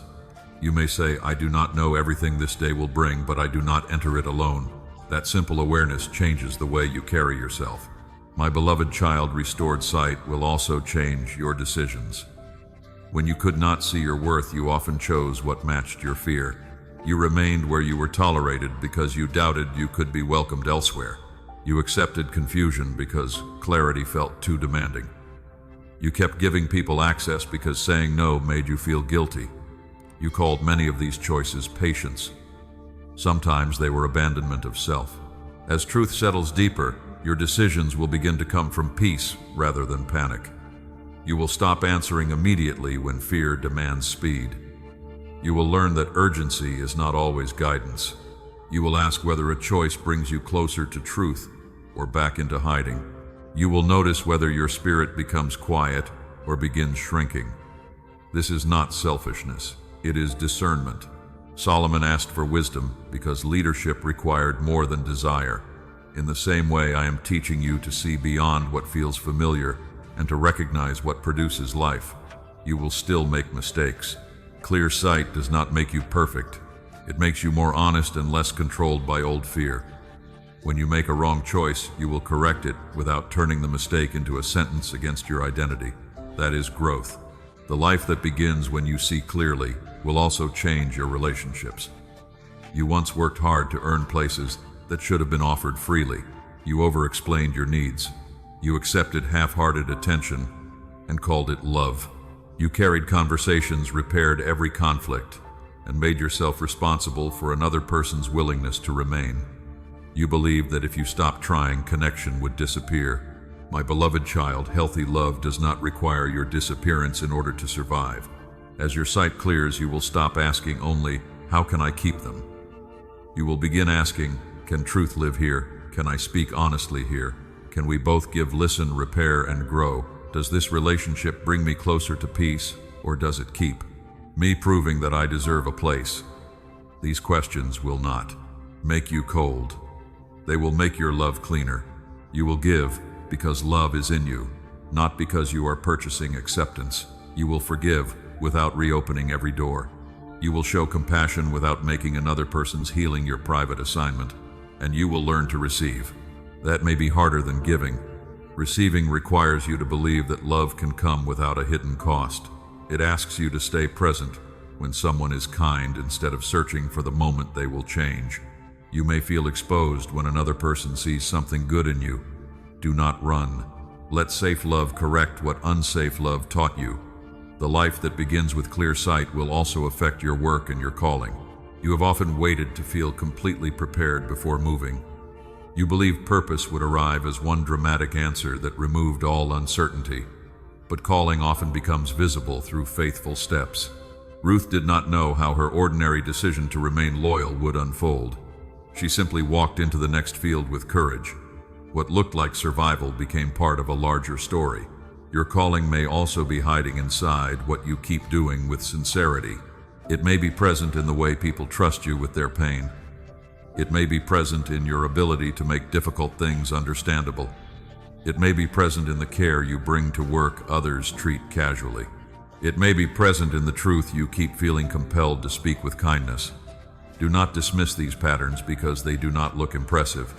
Purpose often whispers before it receives a name. Clear sight allows you to notice the whisper. You will stop demanding that your calling resemble someone else's. You will begin asking how your history, gifts, burdens, and compassion fit together. I do not waste details. The things that move your heart, the wounds that taught you tenderness, the skills you developed quietly, and the needs you notice in others can become threads in the work I am forming. You may even notice the change in the way you look at your reflection. The face will be familiar and the history will still be there, but you will no longer search only for evidence of failure. You will begin seeing endurance in the lines that once embarrassed you, softness in the eyes that survived disappointment, and dignity in the person who kept returning to me. The mirror will stop acting like a courtroom. It will become a place where truth and compassion can stand together. My beloved child, seeing clearly will not make your life free from difficulty. It will change the person who meets the difficulty. You will no longer enter every challenge as someone already defeated. You will remember what I carried you through. You will recognize that being afraid does not mean you are powerless. David still faced the giant after being anointed. The promise did not remove the battle, it changed the identity from which he entered it. The same will happen in you. Circumstances may take time to change, but your posture can begin changing now. You will become slower to abandon yourself. You will become less desperate for immediate approval. You will notice peace before applause. You will stop confusing visibility with value.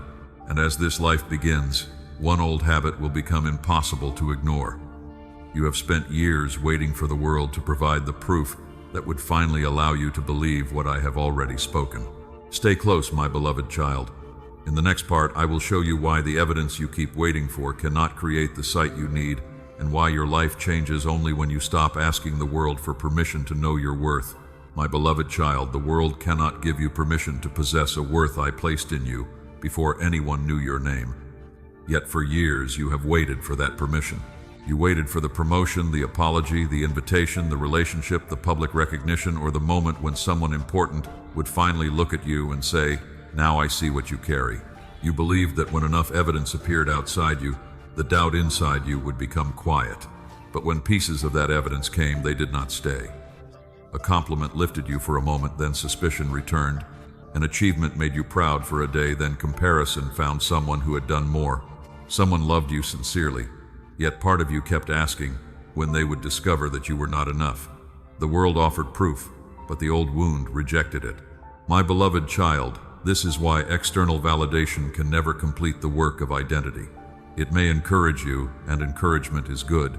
It may confirm a gift, and confirmation can be helpful, but it cannot create the foundation. A house cannot stand because strangers admire the paint. It stands because the foundation holds when no one is looking.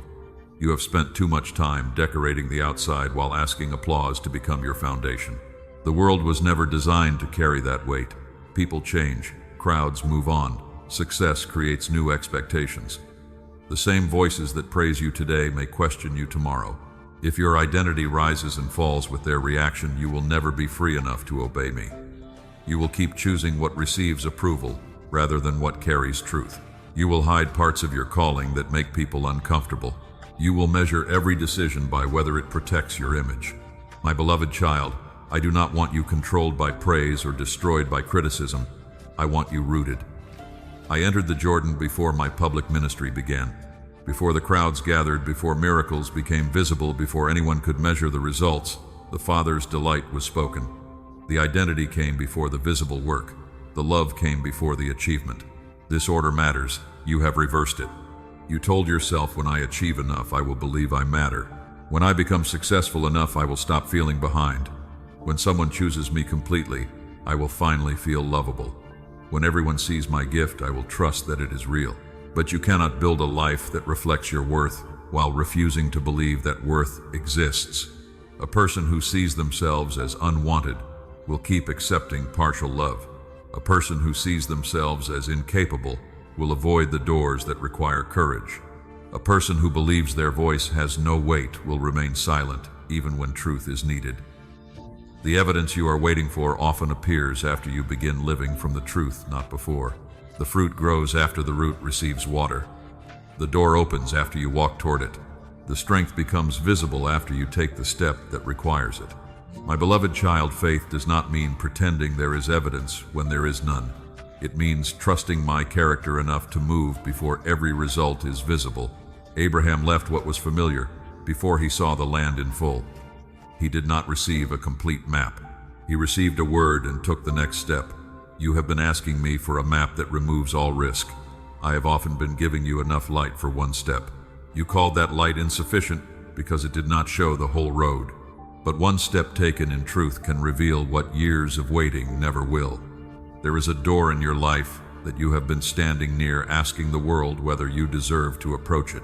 Perhaps it is a conversation you need to have. Perhaps it is work you need to begin. Perhaps it is a boundary you need to hold. Perhaps it is a gift you need to develop quietly. You keep waiting for someone to remove every doubt. My beloved child, doubt may not disappear before obedience. Sometimes it loses strength because you obey while it is still speaking. Stop asking people who did not create you to define what you are allowed to become. Stop asking rejection to explain your future. Stop asking a delayed answer to decide whether your prayer matters. Stop asking comparison to tell you whether your path is moving. The world can observe your fruit, but it cannot name your root. I named it. I know what I planted. Your value does not become real when people recognize it. Recognition only reveals what my love, my purpose, and my presence established long before their eyes noticed. This does not mean you should ignore wise feedback. Humility listens. Wisdom receives correction. Mature faith does not treat every disagreement as an attack. But correction is different from permission. You can learn from people without handing them ownership of your identity. You can receive advice without allowing another person's fear to become your limit. You can listen carefully and still return to me for direction. My beloved child, some people will never understand the work I am doing in you because they only know the version of you that learned to remain small. When you begin speaking clearly, resting without guilt, or refusing what once controlled you, they may say you have changed. They will be right. Healing changes what you tolerate. Truth changes how you carry yourself. Peace changes which battles you enter. Do not become cruel toward those who do not understand. But do not return to hiding to make them comfortable. You are not responsible for preserving an outdated version of yourself so others can avoid adjusting. Let me free you from the endless trial where the world is the judge and you are always presenting evidence. You do not need to prove your worth every morning. You need to live from it. That means doing ordinary things with a different inner posture. You speak honestly because your voice matters. You rest because your body is not a machine for earning love. You set boundaries because peace is worth protecting. You serve because love is flowing through you, not because service must buy your place. You attempt what scares you because fear is no longer qualified to make every decision.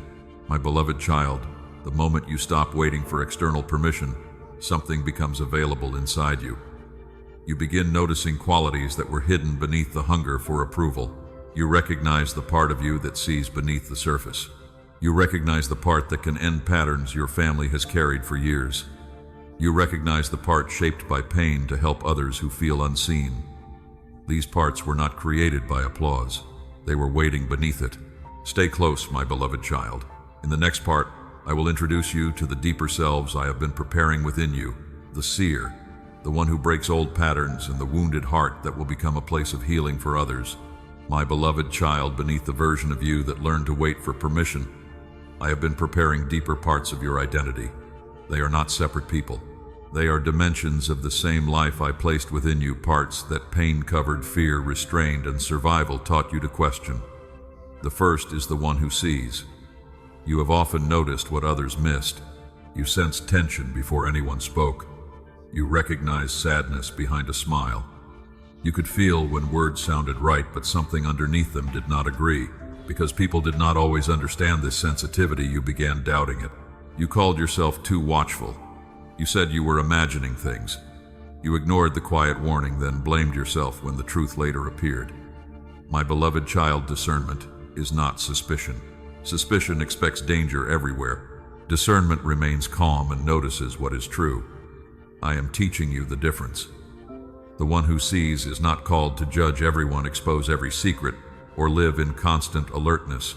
This part of you exists so you can recognize what needs compassion, what requires caution, and where my peace is leading. Jesus often saw beneath the question people asked. He heard words, but he also recognized fear, pride, hunger, and grief underneath them. He did not use that sight to humiliate people. He used it to answer the deeper need. That is how I want your discernment to grow. You will learn to see without becoming hard. You will notice without carrying everything. You will recognize another person's pain without making it your responsibility to rescue them. The one who sees becomes trustworthy when sight is guided by love. The second part is the one who breaks the pattern. You were born into a story already moving before you arrived. Every family carries blessings, habits, wounds, and ways of surviving. Some patterns are spoken openly. Others are passed through silence. Perhaps people in your family avoided difficult conversations. Perhaps love was expressed through sacrifice, but rarely through tenderness. Perhaps anger controlled the room. Perhaps people worked until exhaustion because rest felt unsafe. Perhaps shame covered addiction, grief, fear, or financial struggle. You did not create these patterns, but you learned them. Children often receive what adults never explain. My beloved child, recognizing a pattern is not the same as dishonoring the people who came before you. You can have compassion for their wounds and still refuse to repeat their choices. They may have done the best they could with what they understood. You can honor their struggle without handing the same burden to the people who come after you. Gideon grew up near an altar that represented fear and compromise. Before he could lead publicly, he had to confront what had been normalized close to home. The first battle was not in a distant field. It was inside the inherited structure. You may be standing in a similar place. The pattern may tell you to stay silent, but you are learning honest speech. It may tell you that love requires suffering without boundaries, but you are learning that love and wisdom can stand together. It may tell you that no one in your family succeeds, heals, rests, or lives peacefully. But history is not prophecy when surrender enters the story. My beloved child, being the one who breaks a pattern can feel lonely. People may misunderstand your boundaries. They may say you are rejecting tradition when you are rejecting harm. They may call your healing selfish because your former pain made you easier to control. Do not answer misunderstanding with pride. Remain gentle. Remain clear. You are not better than those who came before you. You are responsible for what has now been shown to you. What remained hidden in one generation can become healing in the next. The third part is the one whose wound becomes a place of healing. You have sometimes wished your pain could be removed from your story entirely. You wondered who you might have been without the betrayal, loneliness, rejection, delay, or years of doubting yourself. I understand that grief. I will never tell you the wound was good simply because I can redeem it. What hurt you mattered. What was taken mattered. The nights you cried without being understood mattered. But pain does not receive the final right to define what comes from your life. Joseph could not call betrayal good. Yet much later he could see that what others intended for harm had not prevented my purpose from moving. Redemption did not excuse the wrong. It refused to let the wrong own the ending. My beloved child, your deepest wound has taught you a language many people do not know. Because you have felt unseen, you notice the person standing at the edge of the room. Because you have questioned your worth, you recognize the tremble in someone who cannot receive encouragement. Because you have carried silent grief, you know that not every hurting person needs advice. Sometimes they need someone who can remain present without rushing them. This is the wounded healer within you, not someone who pretends to be fully finished, not someone who uses pain as a title. It is the person who allows what has been healed to become compassion, wisdom, and shelter for another. You do not need to reopen every wound to help people. You do not need to tell every detail of your story. You only need to let healing make you softer without making you unguarded, and stronger without making you cold. These three parts belong together. The one who sees recognizes what is beneath the surface. The one who breaks the pattern refuses to pass harm forward. The wounded healer knows how to meet people with mercy. Sight without courage would only observe the problem. Courage without compassion could become harsh. Compassion without boundaries could return you to exhaustion. I am forming these parts into balance. My beloved child, this is why your journey has felt more complicated than a simple search for confidence. I was not merely teaching you to feel better about yourself. I was preparing you to see clearly, choose differently, and carry healing responsibly. The hidden years formed depth. The waiting formed patience. The losses formed tenderness. The boundaries are forming wisdom. None of these things make you greater than another person. They make you accountable for the light you have received. You may still hear the old question, who do you think you are? Answer it without pride and without fear. You are someone I have known completely. You are someone I am restoring patiently. You are someone whose gifts are meant to serve. You do not have to exaggerate yourself. You only have to stop agreeing with the lie that there is nothing within you worth awakening with courage and peace. Stay close, my beloved child. The three parts are coming into view, and now you are ready for the sacred moment I have been preparing since the beginning. In the next part, I will lead you gently into my presence, help you receive the truth without shrinking, and finally reveal what began moving while you slept. My beloved child, come closer now. You have carried this question from the beginning, and I have not forgotten it. You have waited to know what happened while you were sleeping, and I waited until your heart could receive the answer without shrinking. So take a slow breath. Let your shoulders loosen. Let the noise inside you become quiet. You do not need to force a feeling or make anything dramatic happen. Simply remain with me. While you slept, I was working in a place deeper than your thoughts. I was not changing your worth because it was never missing. I was not creating your calling because it was already planted. I was not deciding whether to love you because my love had already chosen to remain. What changed was your readiness to recognize what had always been there. A door inside you that had stayed closed for protection began to open. A place that had resisted hope began to soften. An old agreement with smallness began to lose its hold. You may have awakened without a dream, a voice, or a visible sign, yet not every holy beginning announces itself loudly. A river can change direction beneath the surface before the land above reveals it. A child can grow in hiding before anyone sees new life. Morning begins long before the sun becomes visible at the window. My beloved child, the work I began in you during the night was like that. It was quiet, but it was real. There are moments when I move, while your striving mind rests because fear is no longer arguing with every promise. In sleep, you were not rehearsing failure. You were not comparing yourself. You were not explaining why change could not happen. You were simply held. In that stillness, I touched the place where your spirit had become tired of defending the old identity. I did not force it open. I invited it to release. The burden that said you must remain small to remain safe began separating from the truth of who you are. The voice that said your best years were behind you lost some of its authority. The fear that said your story had already been decided was confronted by my presence. You did not hear it, but something within you received it. That is why you may have felt a strange pressure in recent days. Perhaps the old routine suddenly felt unbearable. Perhaps a memory returned because it was ready to be seen differently. Perhaps you felt close to tears without knowing why. Perhaps you sensed that something was ending even though nothing around you had visibly changed. My beloved child, these feelings are not proof, and I do not ask you to build faith on emotion. But they may show that the inner ground is shifting. Samuel heard me before he understood me. Elijah saw the cloud when it was still small. Mary carried a promise before anyone else could see evidence of it. Hidden beginnings are still beginnings. What happened while you slept did not guarantee that every circumstance would change by morning. I am not offering a fantasy where pain disappears and every closed door opens. I am telling you something deeper.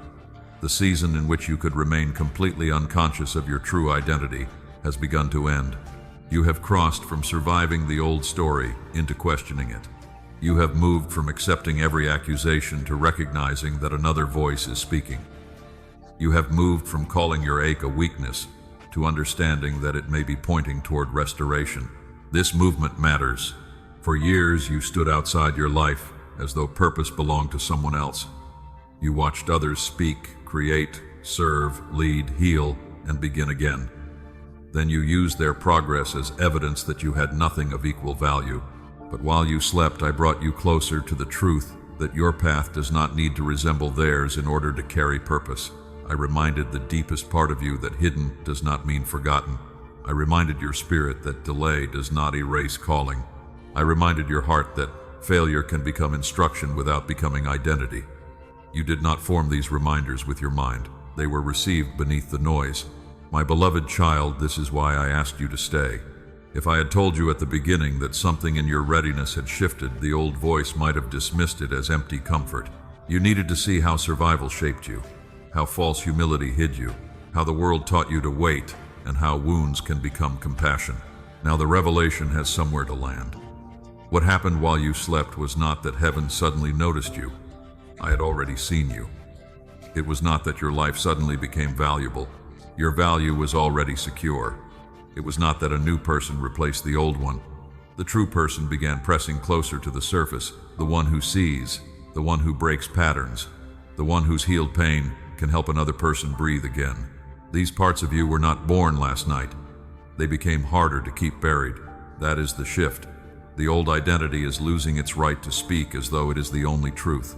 The smaller life may remain familiar, but it can no longer satisfy you. The closed room inside you has received its first light. Do not be discouraged if tomorrow still feels ordinary. A threshold can be crossed before the road looks different. Israel stepped through the sea, yet still had a journey ahead. The crossing did not complete every lesson. It changed what was possible. Your inner crossing is similar. You still have choices to make. You still have habits to release.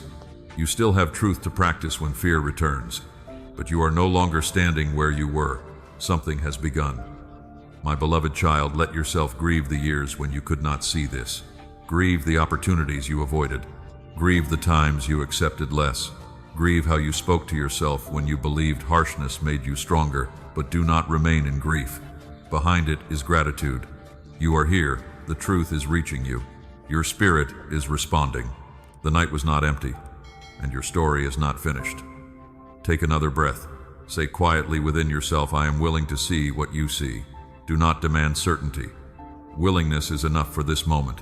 I will continue the work with patience. I will teach you to live from what is awakening. I will show you which doors require courage and which doors require restraint. I will help you recognize the difference between excitement and guidance, between fear and discernment, between old hunger and healthy desire. You are not late, and my hand remains upon you. Stay close, my beloved child. Now that you know what began moving while you slept, you are ready for the next step. In the next part, I will speak a blessing over your identity, your calling, your relationships, and the generations connected to the choices you are learning to make. My beloved child, now that you know what began moving while you slept, receive what I speak over you. You only need to remain present and allow truth to reach the places that fear has guarded. I bless your identity first. May the false names placed upon you begin to lose their power. May the word failure no longer become your name when you make a mistake. May the word rejected no longer define you when someone cannot recognize your value. May the word ordinary no longer silence the life I formed within you. You are not the sum of what people misunderstood.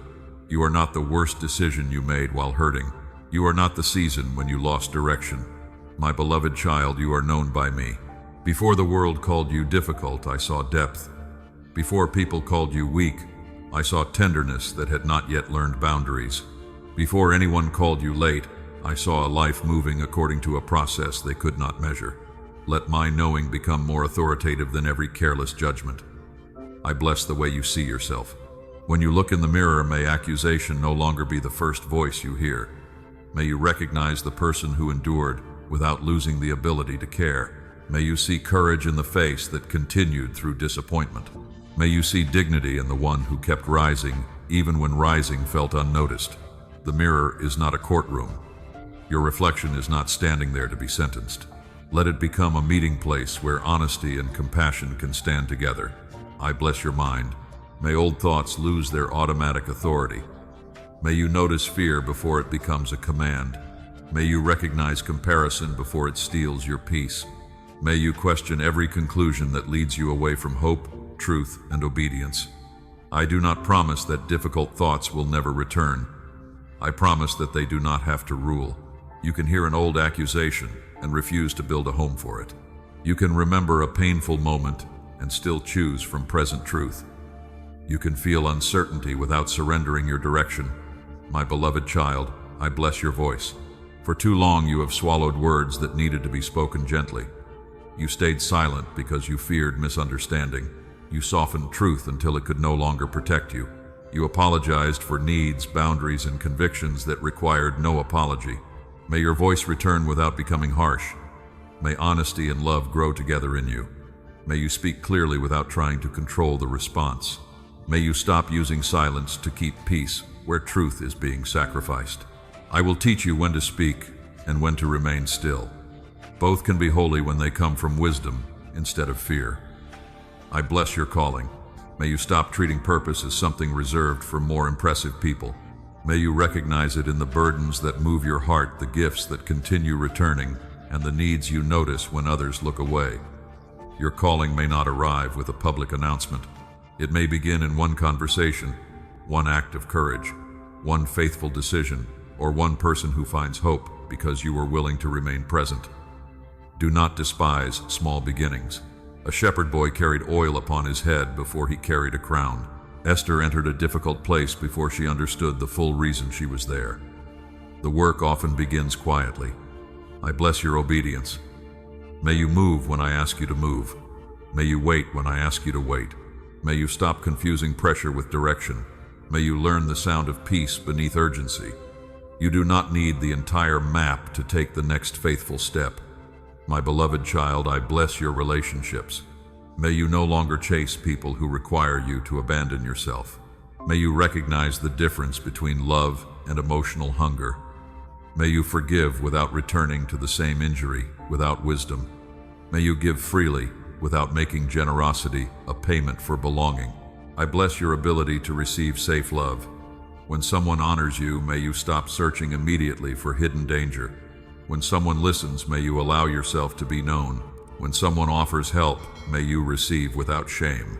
You were never created to carry every burden alone. I bless your boundaries. May they become gates guided by wisdom, not walls built by panic. May you know who has earned access to tender places and who must remain at a respectful distance.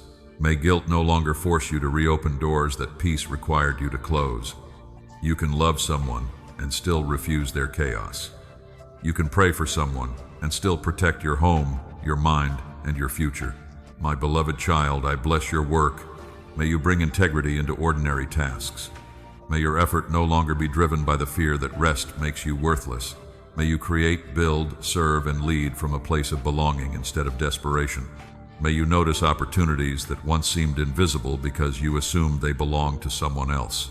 I bless your courage to begin before you feel completely prepared. Preparation matters, but perfection is not the doorway to obedience. I will meet you in movement. I bless your history. May the painful chapters lose the power to shame you. May what once wounded you become wisdom without becoming your identity. May the places where you were unseen teach you to recognize the unseen. May the times you were silenced teach you to make room for another person's honest voice. May what was meant to reduce you become material I redeem for compassion. I bless the generations connected to your choices. May patterns of silence, fear, overwork, emotional distance, and self-rejection stop finding automatic agreement in you. You do not need to hate your family to choose a healthier way. You can honor people and still refuse what harmed them and then harmed you. May your healing create a new language in your home. May children connected to your life learn that love can be safe, truth can be spoken, rest can be trusted, and worth does not have to be earned through pain. My beloved child, receive this without pressure. You do not have to feel every word immediately. A blessing can enter like rain into dry ground, slowly reaching places the surface cannot yet show. Let it remain, let it work. Let it remind you that what began in the night is continuing now through your willingness to receive. And as your identity becomes steadier, your healing will no longer remain only for you. It will change the way you look at the person beside you. It will help you notice the one who is hiding, the one who feels forgotten, and the one who cannot yet see what I placed within them. Stay close, my beloved child.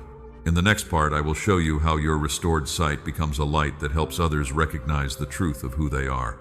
My beloved child, the light I am restoring in you was never meant to end with you. As your sight becomes clearer, you will begin to notice people differently. You will see the smile that does not reach the eyes. You will hear the hesitation beneath a confident answer. You will recognize the person who keeps helping everyone else because they are afraid no one will stay if they stop being useful. You know what it feels like to sit in a room and believe no one can see the battle inside you. You know how exhausting it is to say, "I am fine," when your heart is asking for rest. You know what it is to carry a gift and still feel ordinary. My beloved child, I did not preserve you through those seasons so you could become proud of surviving them. I preserved you so compassion could become mature in you. Your healing will make you more patient with the person who cannot explain their pain clearly.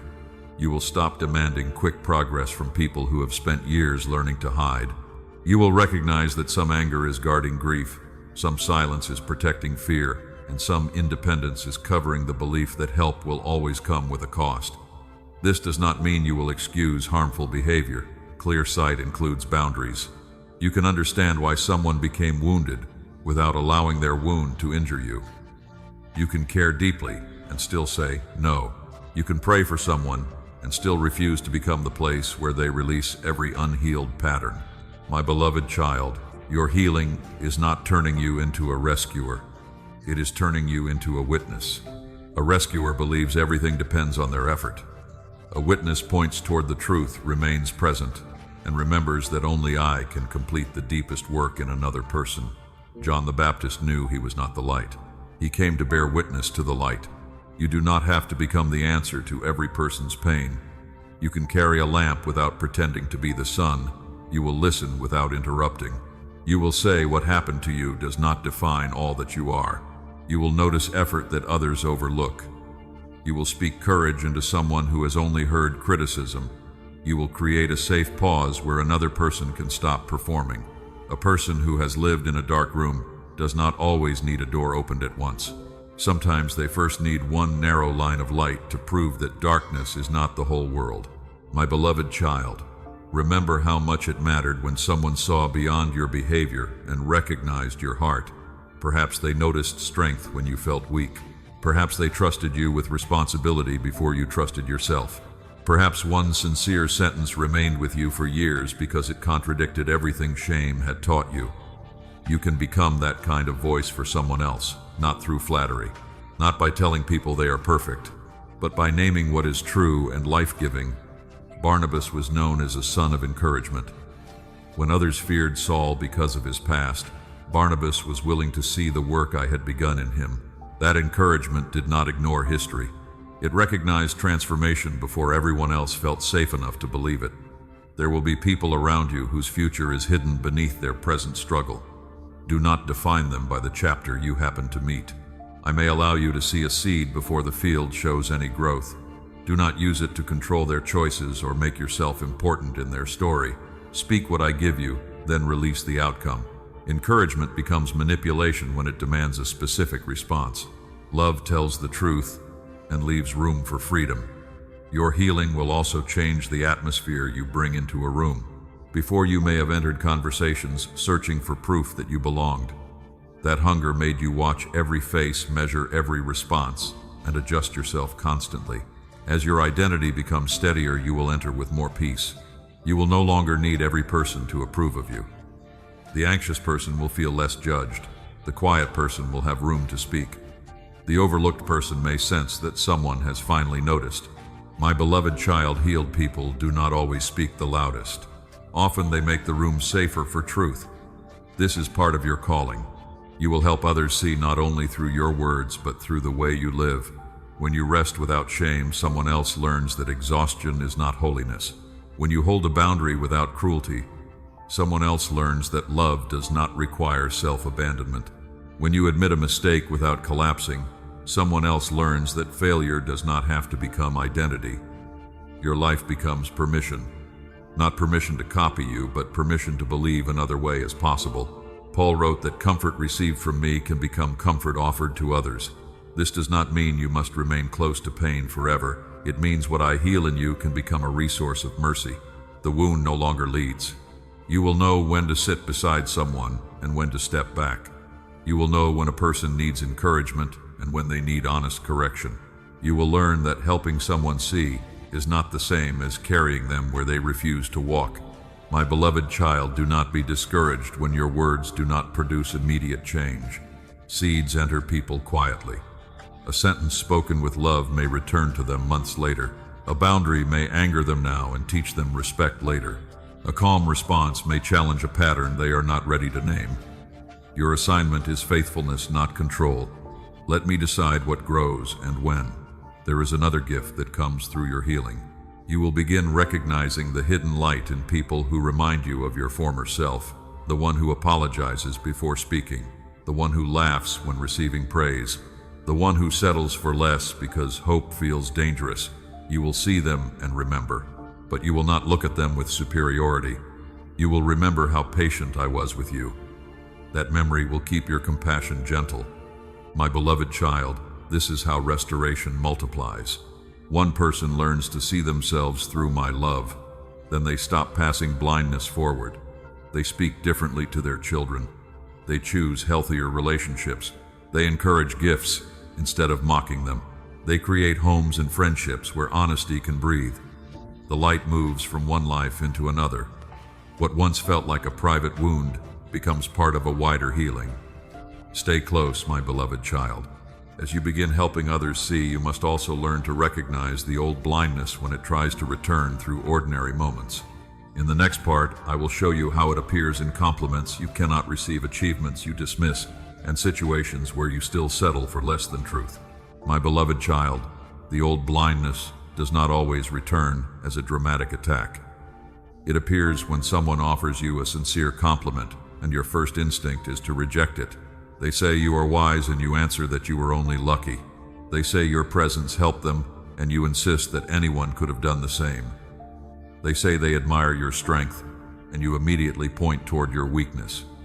You think you are being modest, but sometimes you are repeating the old habit of refusing to let truth reach you. My beloved child, notice what happens inside you when something good is spoken. Does your body become tense? Do you laugh to make the moment smaller, undo? Do you change the subject because receiving appreciation feels too exposed? You learn that being noticed could lead to criticism, expectation, jealousy, or disappointment. So even kind recognition can feel unsafe. The old blindness says, push it away before it becomes something you must live up to. But you do not need to turn appreciation into pressure. You can simply say, thank you. Let the truth remain for one breath. Ask me whether there is something in those words I want you to recognize. The second place the old blindness appears is in the way you treat your achievements. You complete something difficult, but your mind immediately searches for a reason it does not count. You compare it with someone who has done more. You remember every mistake made along the way. You tell yourself the result happened because people helped you, because the timing was fortunate, or because no one has yet discovered how unprepared you really feel. My beloved child, receiving help does not make the achievement false. Feeling uncertain does not make you a fraud. Many faithful people stepped into assignments while still feeling inadequate. Gideon called himself the least in his family. Yet I did not wait for him to feel powerful before calling him a mighty warrior. His fear was real, but it was not the whole truth. You may still feel small while carrying evidence that growth has already occurred. Do not allow the feeling to erase the evidence. Look at the discipline you practiced. Look at the times you continued when quitting would have been easier. Give thanks for the people who helped, but do not use their help to deny your participation. Humility can recognize grace and effort at the same time. The old blindness also appears when you settle. This is where it becomes costly. You accept work that continually drains dignity because you assume no better door will open. You remain in relationships where your needs are mocked because loneliness feels more frightening than disrespect. You keep saying yes to demands that leave no room for rest because being useful still feels like the safest way to belong. You call this loyalty. You call it patience. Sometimes it is fear wearing a respectable name. My beloved child, not every difficult situation is beneath you. Some hard places are where character grows. Some relationships require patience, repair, and sacrifice. But growth is different from continual diminishment. A hard season can stretch you without erasing you. A healthy relationship can challenge you without making you beg for basic respect. Faithful work can tire you without convincing you that your humanity has no value. Learn to examine the fruit. Are you becoming more truthful, peaceful, responsible, and loving? Or are you becoming more anxious, silent, ashamed, and disconnected from the person I am restoring? The old blindness asks only, how do I keep this? Clear sight asks, what is this producing in me? Another daily sign appears when you automatically assume that another person knows better than you. You may respect their experience, education, or authority, which can be wise. But respect becomes self-abandonment when you silence every inner warning because someone speaks with confidence. My beloved child, I can guide you through counsel, but counsel should not replace discernment. The people of Berea listened carefully, then examined what they heard. You may ask questions. You may take time. You may bring advice into prayer. You may notice when something sounds impressive but leaves your spirit troubled. Maturity is not blind agreement. It is humble attention joined with wisdom. The old blindness also appears in mistakes. One small failure occurs and you speak to yourself as though every good change has been exposed as false. You miss a boundary and say, you have learned nothing. You return to an old habit and say, healing was only imagination. You become afraid and say, courage never existed. My beloved child, one difficult moment does not erase the road already traveled. Peter stepped onto the water, then became afraid and began to sink. His fear did not mean he had never stepped out of the boat. Do not use a moment of sinking to deny the courage that moved first. Reach for my hand. Continue. This is how restoration becomes steady. You are not healed by never struggling again. You are healed as struggle loses the right to define your identity. The old blindness may also return when life becomes quiet. Without a crisis to solve, you may feel restless. Without someone needing you, you may wonder whether you matter. Without immediate progress, you may assume you are wasting time. This reveals how deeply you connected value with activity. My beloved child, your worth does not disappear when you are resting. A field is not useless in winter. The hidden season is preparing what the next season will require. You do not need to create noise to prove that life is moving. Learn to remain with me when nothing visible is happening. You are learning a new way of being. Recognizing these patterns is not a reason for shame. Awareness is mercy. You cannot choose differently until you notice where the old choice begins. So when you reject a compliment, pause. When you dismiss an achievement, pause. When you feel yourself settling, pause. When one mistake becomes a total verdict, pause. Do not attack yourself. Ask what old belief is speaking here, then ask what truth are you teaching me to practice, my beloved child. The goal is not constant self-examination until every moment feels heavy. The goal is gentle recognition. A shepherd notices when a sheep begins wandering and guides it back before it is lost. I am teaching you to notice your inner movement with the same care. You will begin catching the old blindness earlier. You will hear the sentence before it becomes a decision. You will feel the shrinking before it becomes another year of hiding. And each time you return to truth, the new path becomes more familiar. Every return teaches your heart that truth is not a passing feeling, but a place where you can stand whenever old fear tries to pull you backward into familiar darkness. Stay close, my beloved child. In the next part, I will show you how to cooperate with this season of restoration. Through attention, honest choices, patient practice, and the small acts of obedience that keep your life moving toward the light. My beloved child, this season of restoration is not asking you to force a miracle. It is asking you to cooperate with what I am already doing. You have spent years believing that healing must arrive all at once, or it is not real. You looked for one dramatic moment that would remove every fear, silence every memory, and make every next step easy. But deep restoration often grows through faithful attention. A garden does not become fruitful because the gardener shouts at the soil. It becomes fruitful because the soil is tended, watered, protected, and given time. Your inner life needs the same care. The first way you cooperate is by noticing what is changing. You may receive a compliment and feel less urgency to reject it. You may enter a familiar conversation and realize you no longer need to prove yourself. You may feel the old fear rise, yet notice that it does not control your next decision. My beloved child, what becomes visible in small moments has often been growing quietly for a long time. Elijah saw a cloud no larger than a hand before the rain filled the sky. The small sign was not the whole answer, but it showed that the season had begun to change. Pay attention to your small clouds. Notice the moment you speak honestly and survive the discomfort. These are signs that truth is becoming practice.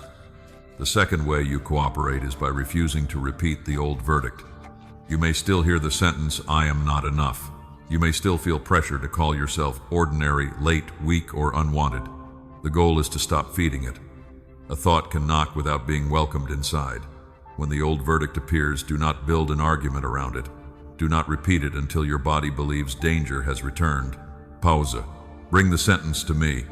Then answer with something simple and true. I am still being formed. I am not defined by this moment. I do not need to abandon myself to remain loved. My beloved child, truth does not need to sound dramatic to be powerful. A steady word repeated with honesty can become stronger than an accusation repeated for years. The third way you cooperate is through one faithful action. Often the new feeling grows only after you choose a new action. You hold the boundary while guilt is still present. You submit the application while doubt is still speaking. You leave the unhealthy conversation before anger convinces you to stay. You ask for help before exhaustion becomes collapse. These actions tell your inner life that old fear is no longer the only authority. Do not try to change everything in one day. Choose one honest step. One step can interrupt a pattern that has repeated for years. Naaman wanted a dramatic act, but healing came through simple obedience repeated in the river. The instruction seemed ordinary. The result was not. Do not despise the ordinary instruction I place before you. Begin the work. Rest when your body asks. Return to prayer without pretending. My beloved child, the fourth way you cooperate is by protecting the environment where healing is growing. New life is tender. A seedling cannot be placed in harsh wind and expected to remain unharmed. You may need less contact with voices that pull you back into shame. You may need to change what you consume when comparison is loud. You may need more sleep, more quiet, and more time with people who allow truth to breathe. Even Jesus stepped away from crowds to pray. He did not treat constant access as proof of love. You are allowed to create space where your spirit can become quiet enough to hear me. Protection does not mean hiding forever. It means knowing what the current season requires. The fifth way you cooperate is by accepting that progress may feel uneven. Sometimes an old memory will make you feel as though nothing has changed. Do not measure the entire journey by one difficult morning.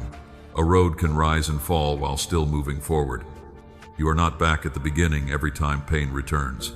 Sometimes pain returns because you now have enough strength to meet it differently. You may cry over something you thought was finished. Let the tears come.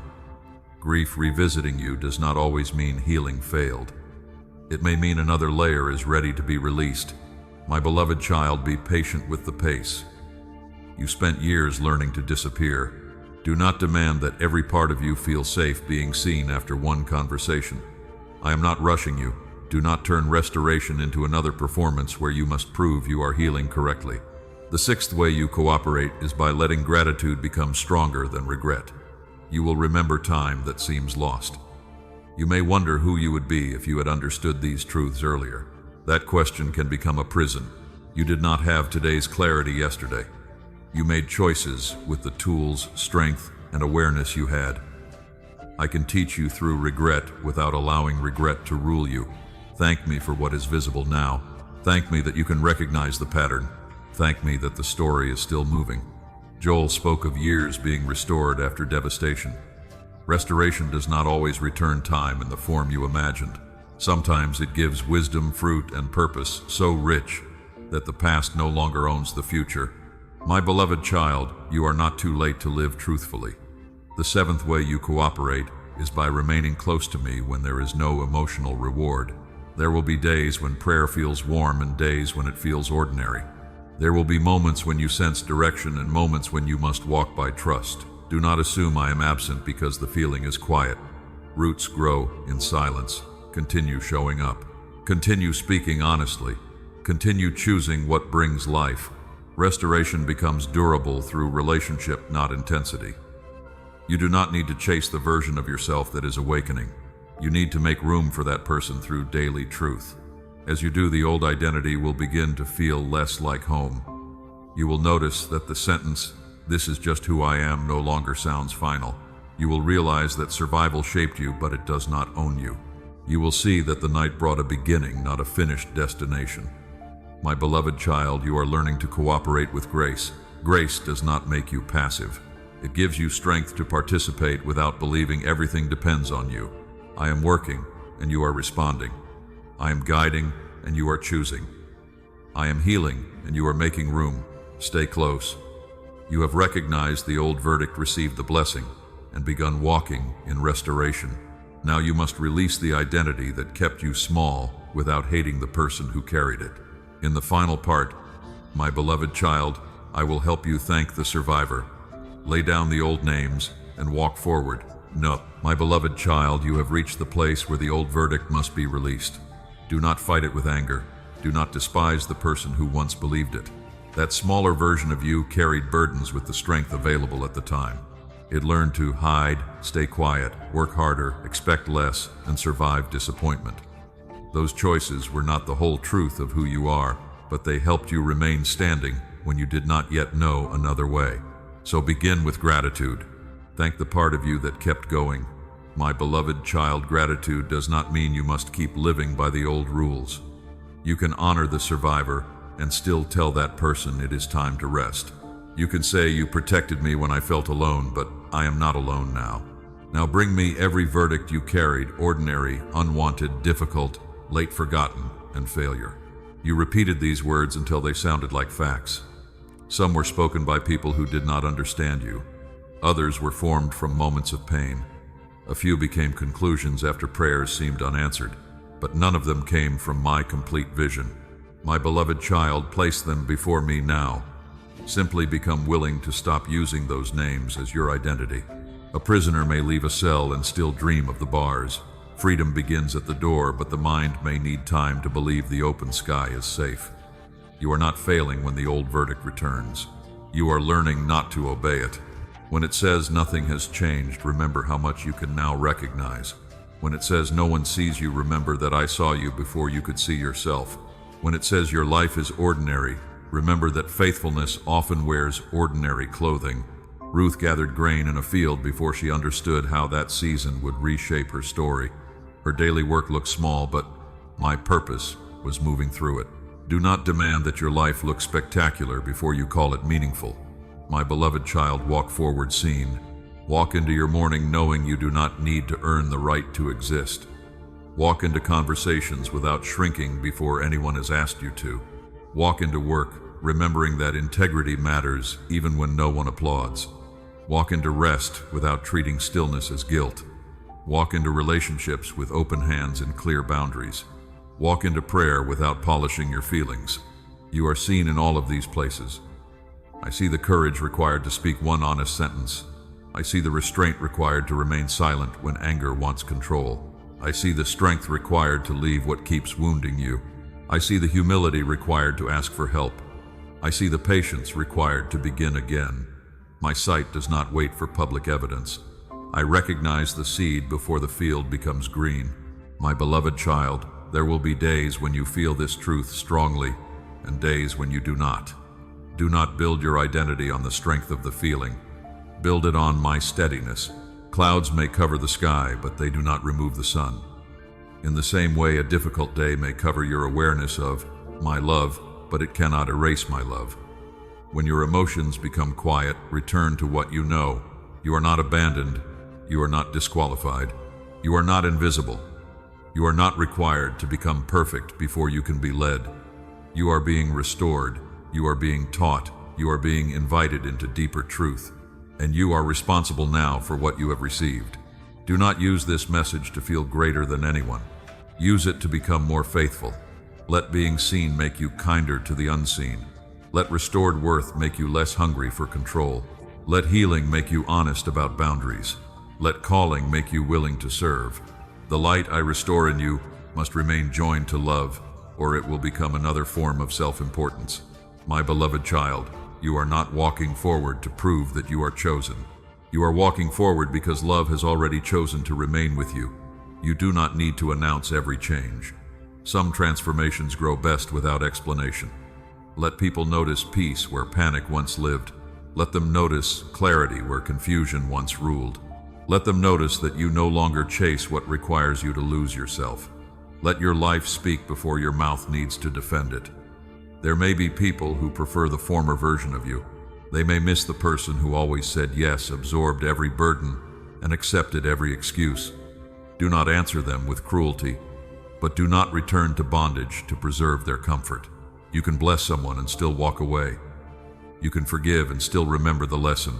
You can love and still close the door. My beloved child, I am giving you permission to move without carrying every person's misunderstanding. Now take one slow breath. Imagine placing the old verdict into my hands. Do not hold one corner of it in case you need it later. Release the belief that pain knows you better than I do.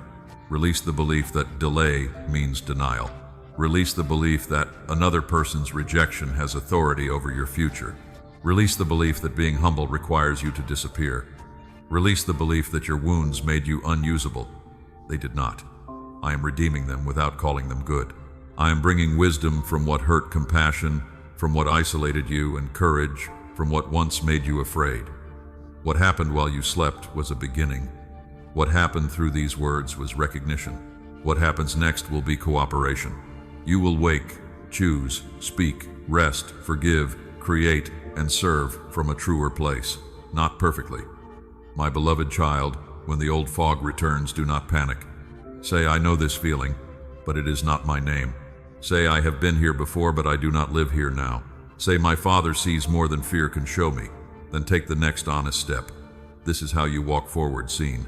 Not by never doubting again, but by refusing to let doubt become your master. Not by forgetting your history, but by refusing to let history become your prison. Not by becoming someone else, but by finally receiving the person I have been forming beneath it all. You are seen. You are known. You are loved. You are still becoming. Go now with peace. Carry no need to prove what I have spoken. Let truth settle into your choices. Let grace soften your voice. Let wisdom guard your doors. Let compassion guide your hands. And when you meet someone who cannot yet see their own worth, do not stand above them. Sit near them. Listen. Speak gently. Remind them that hidden light is still light.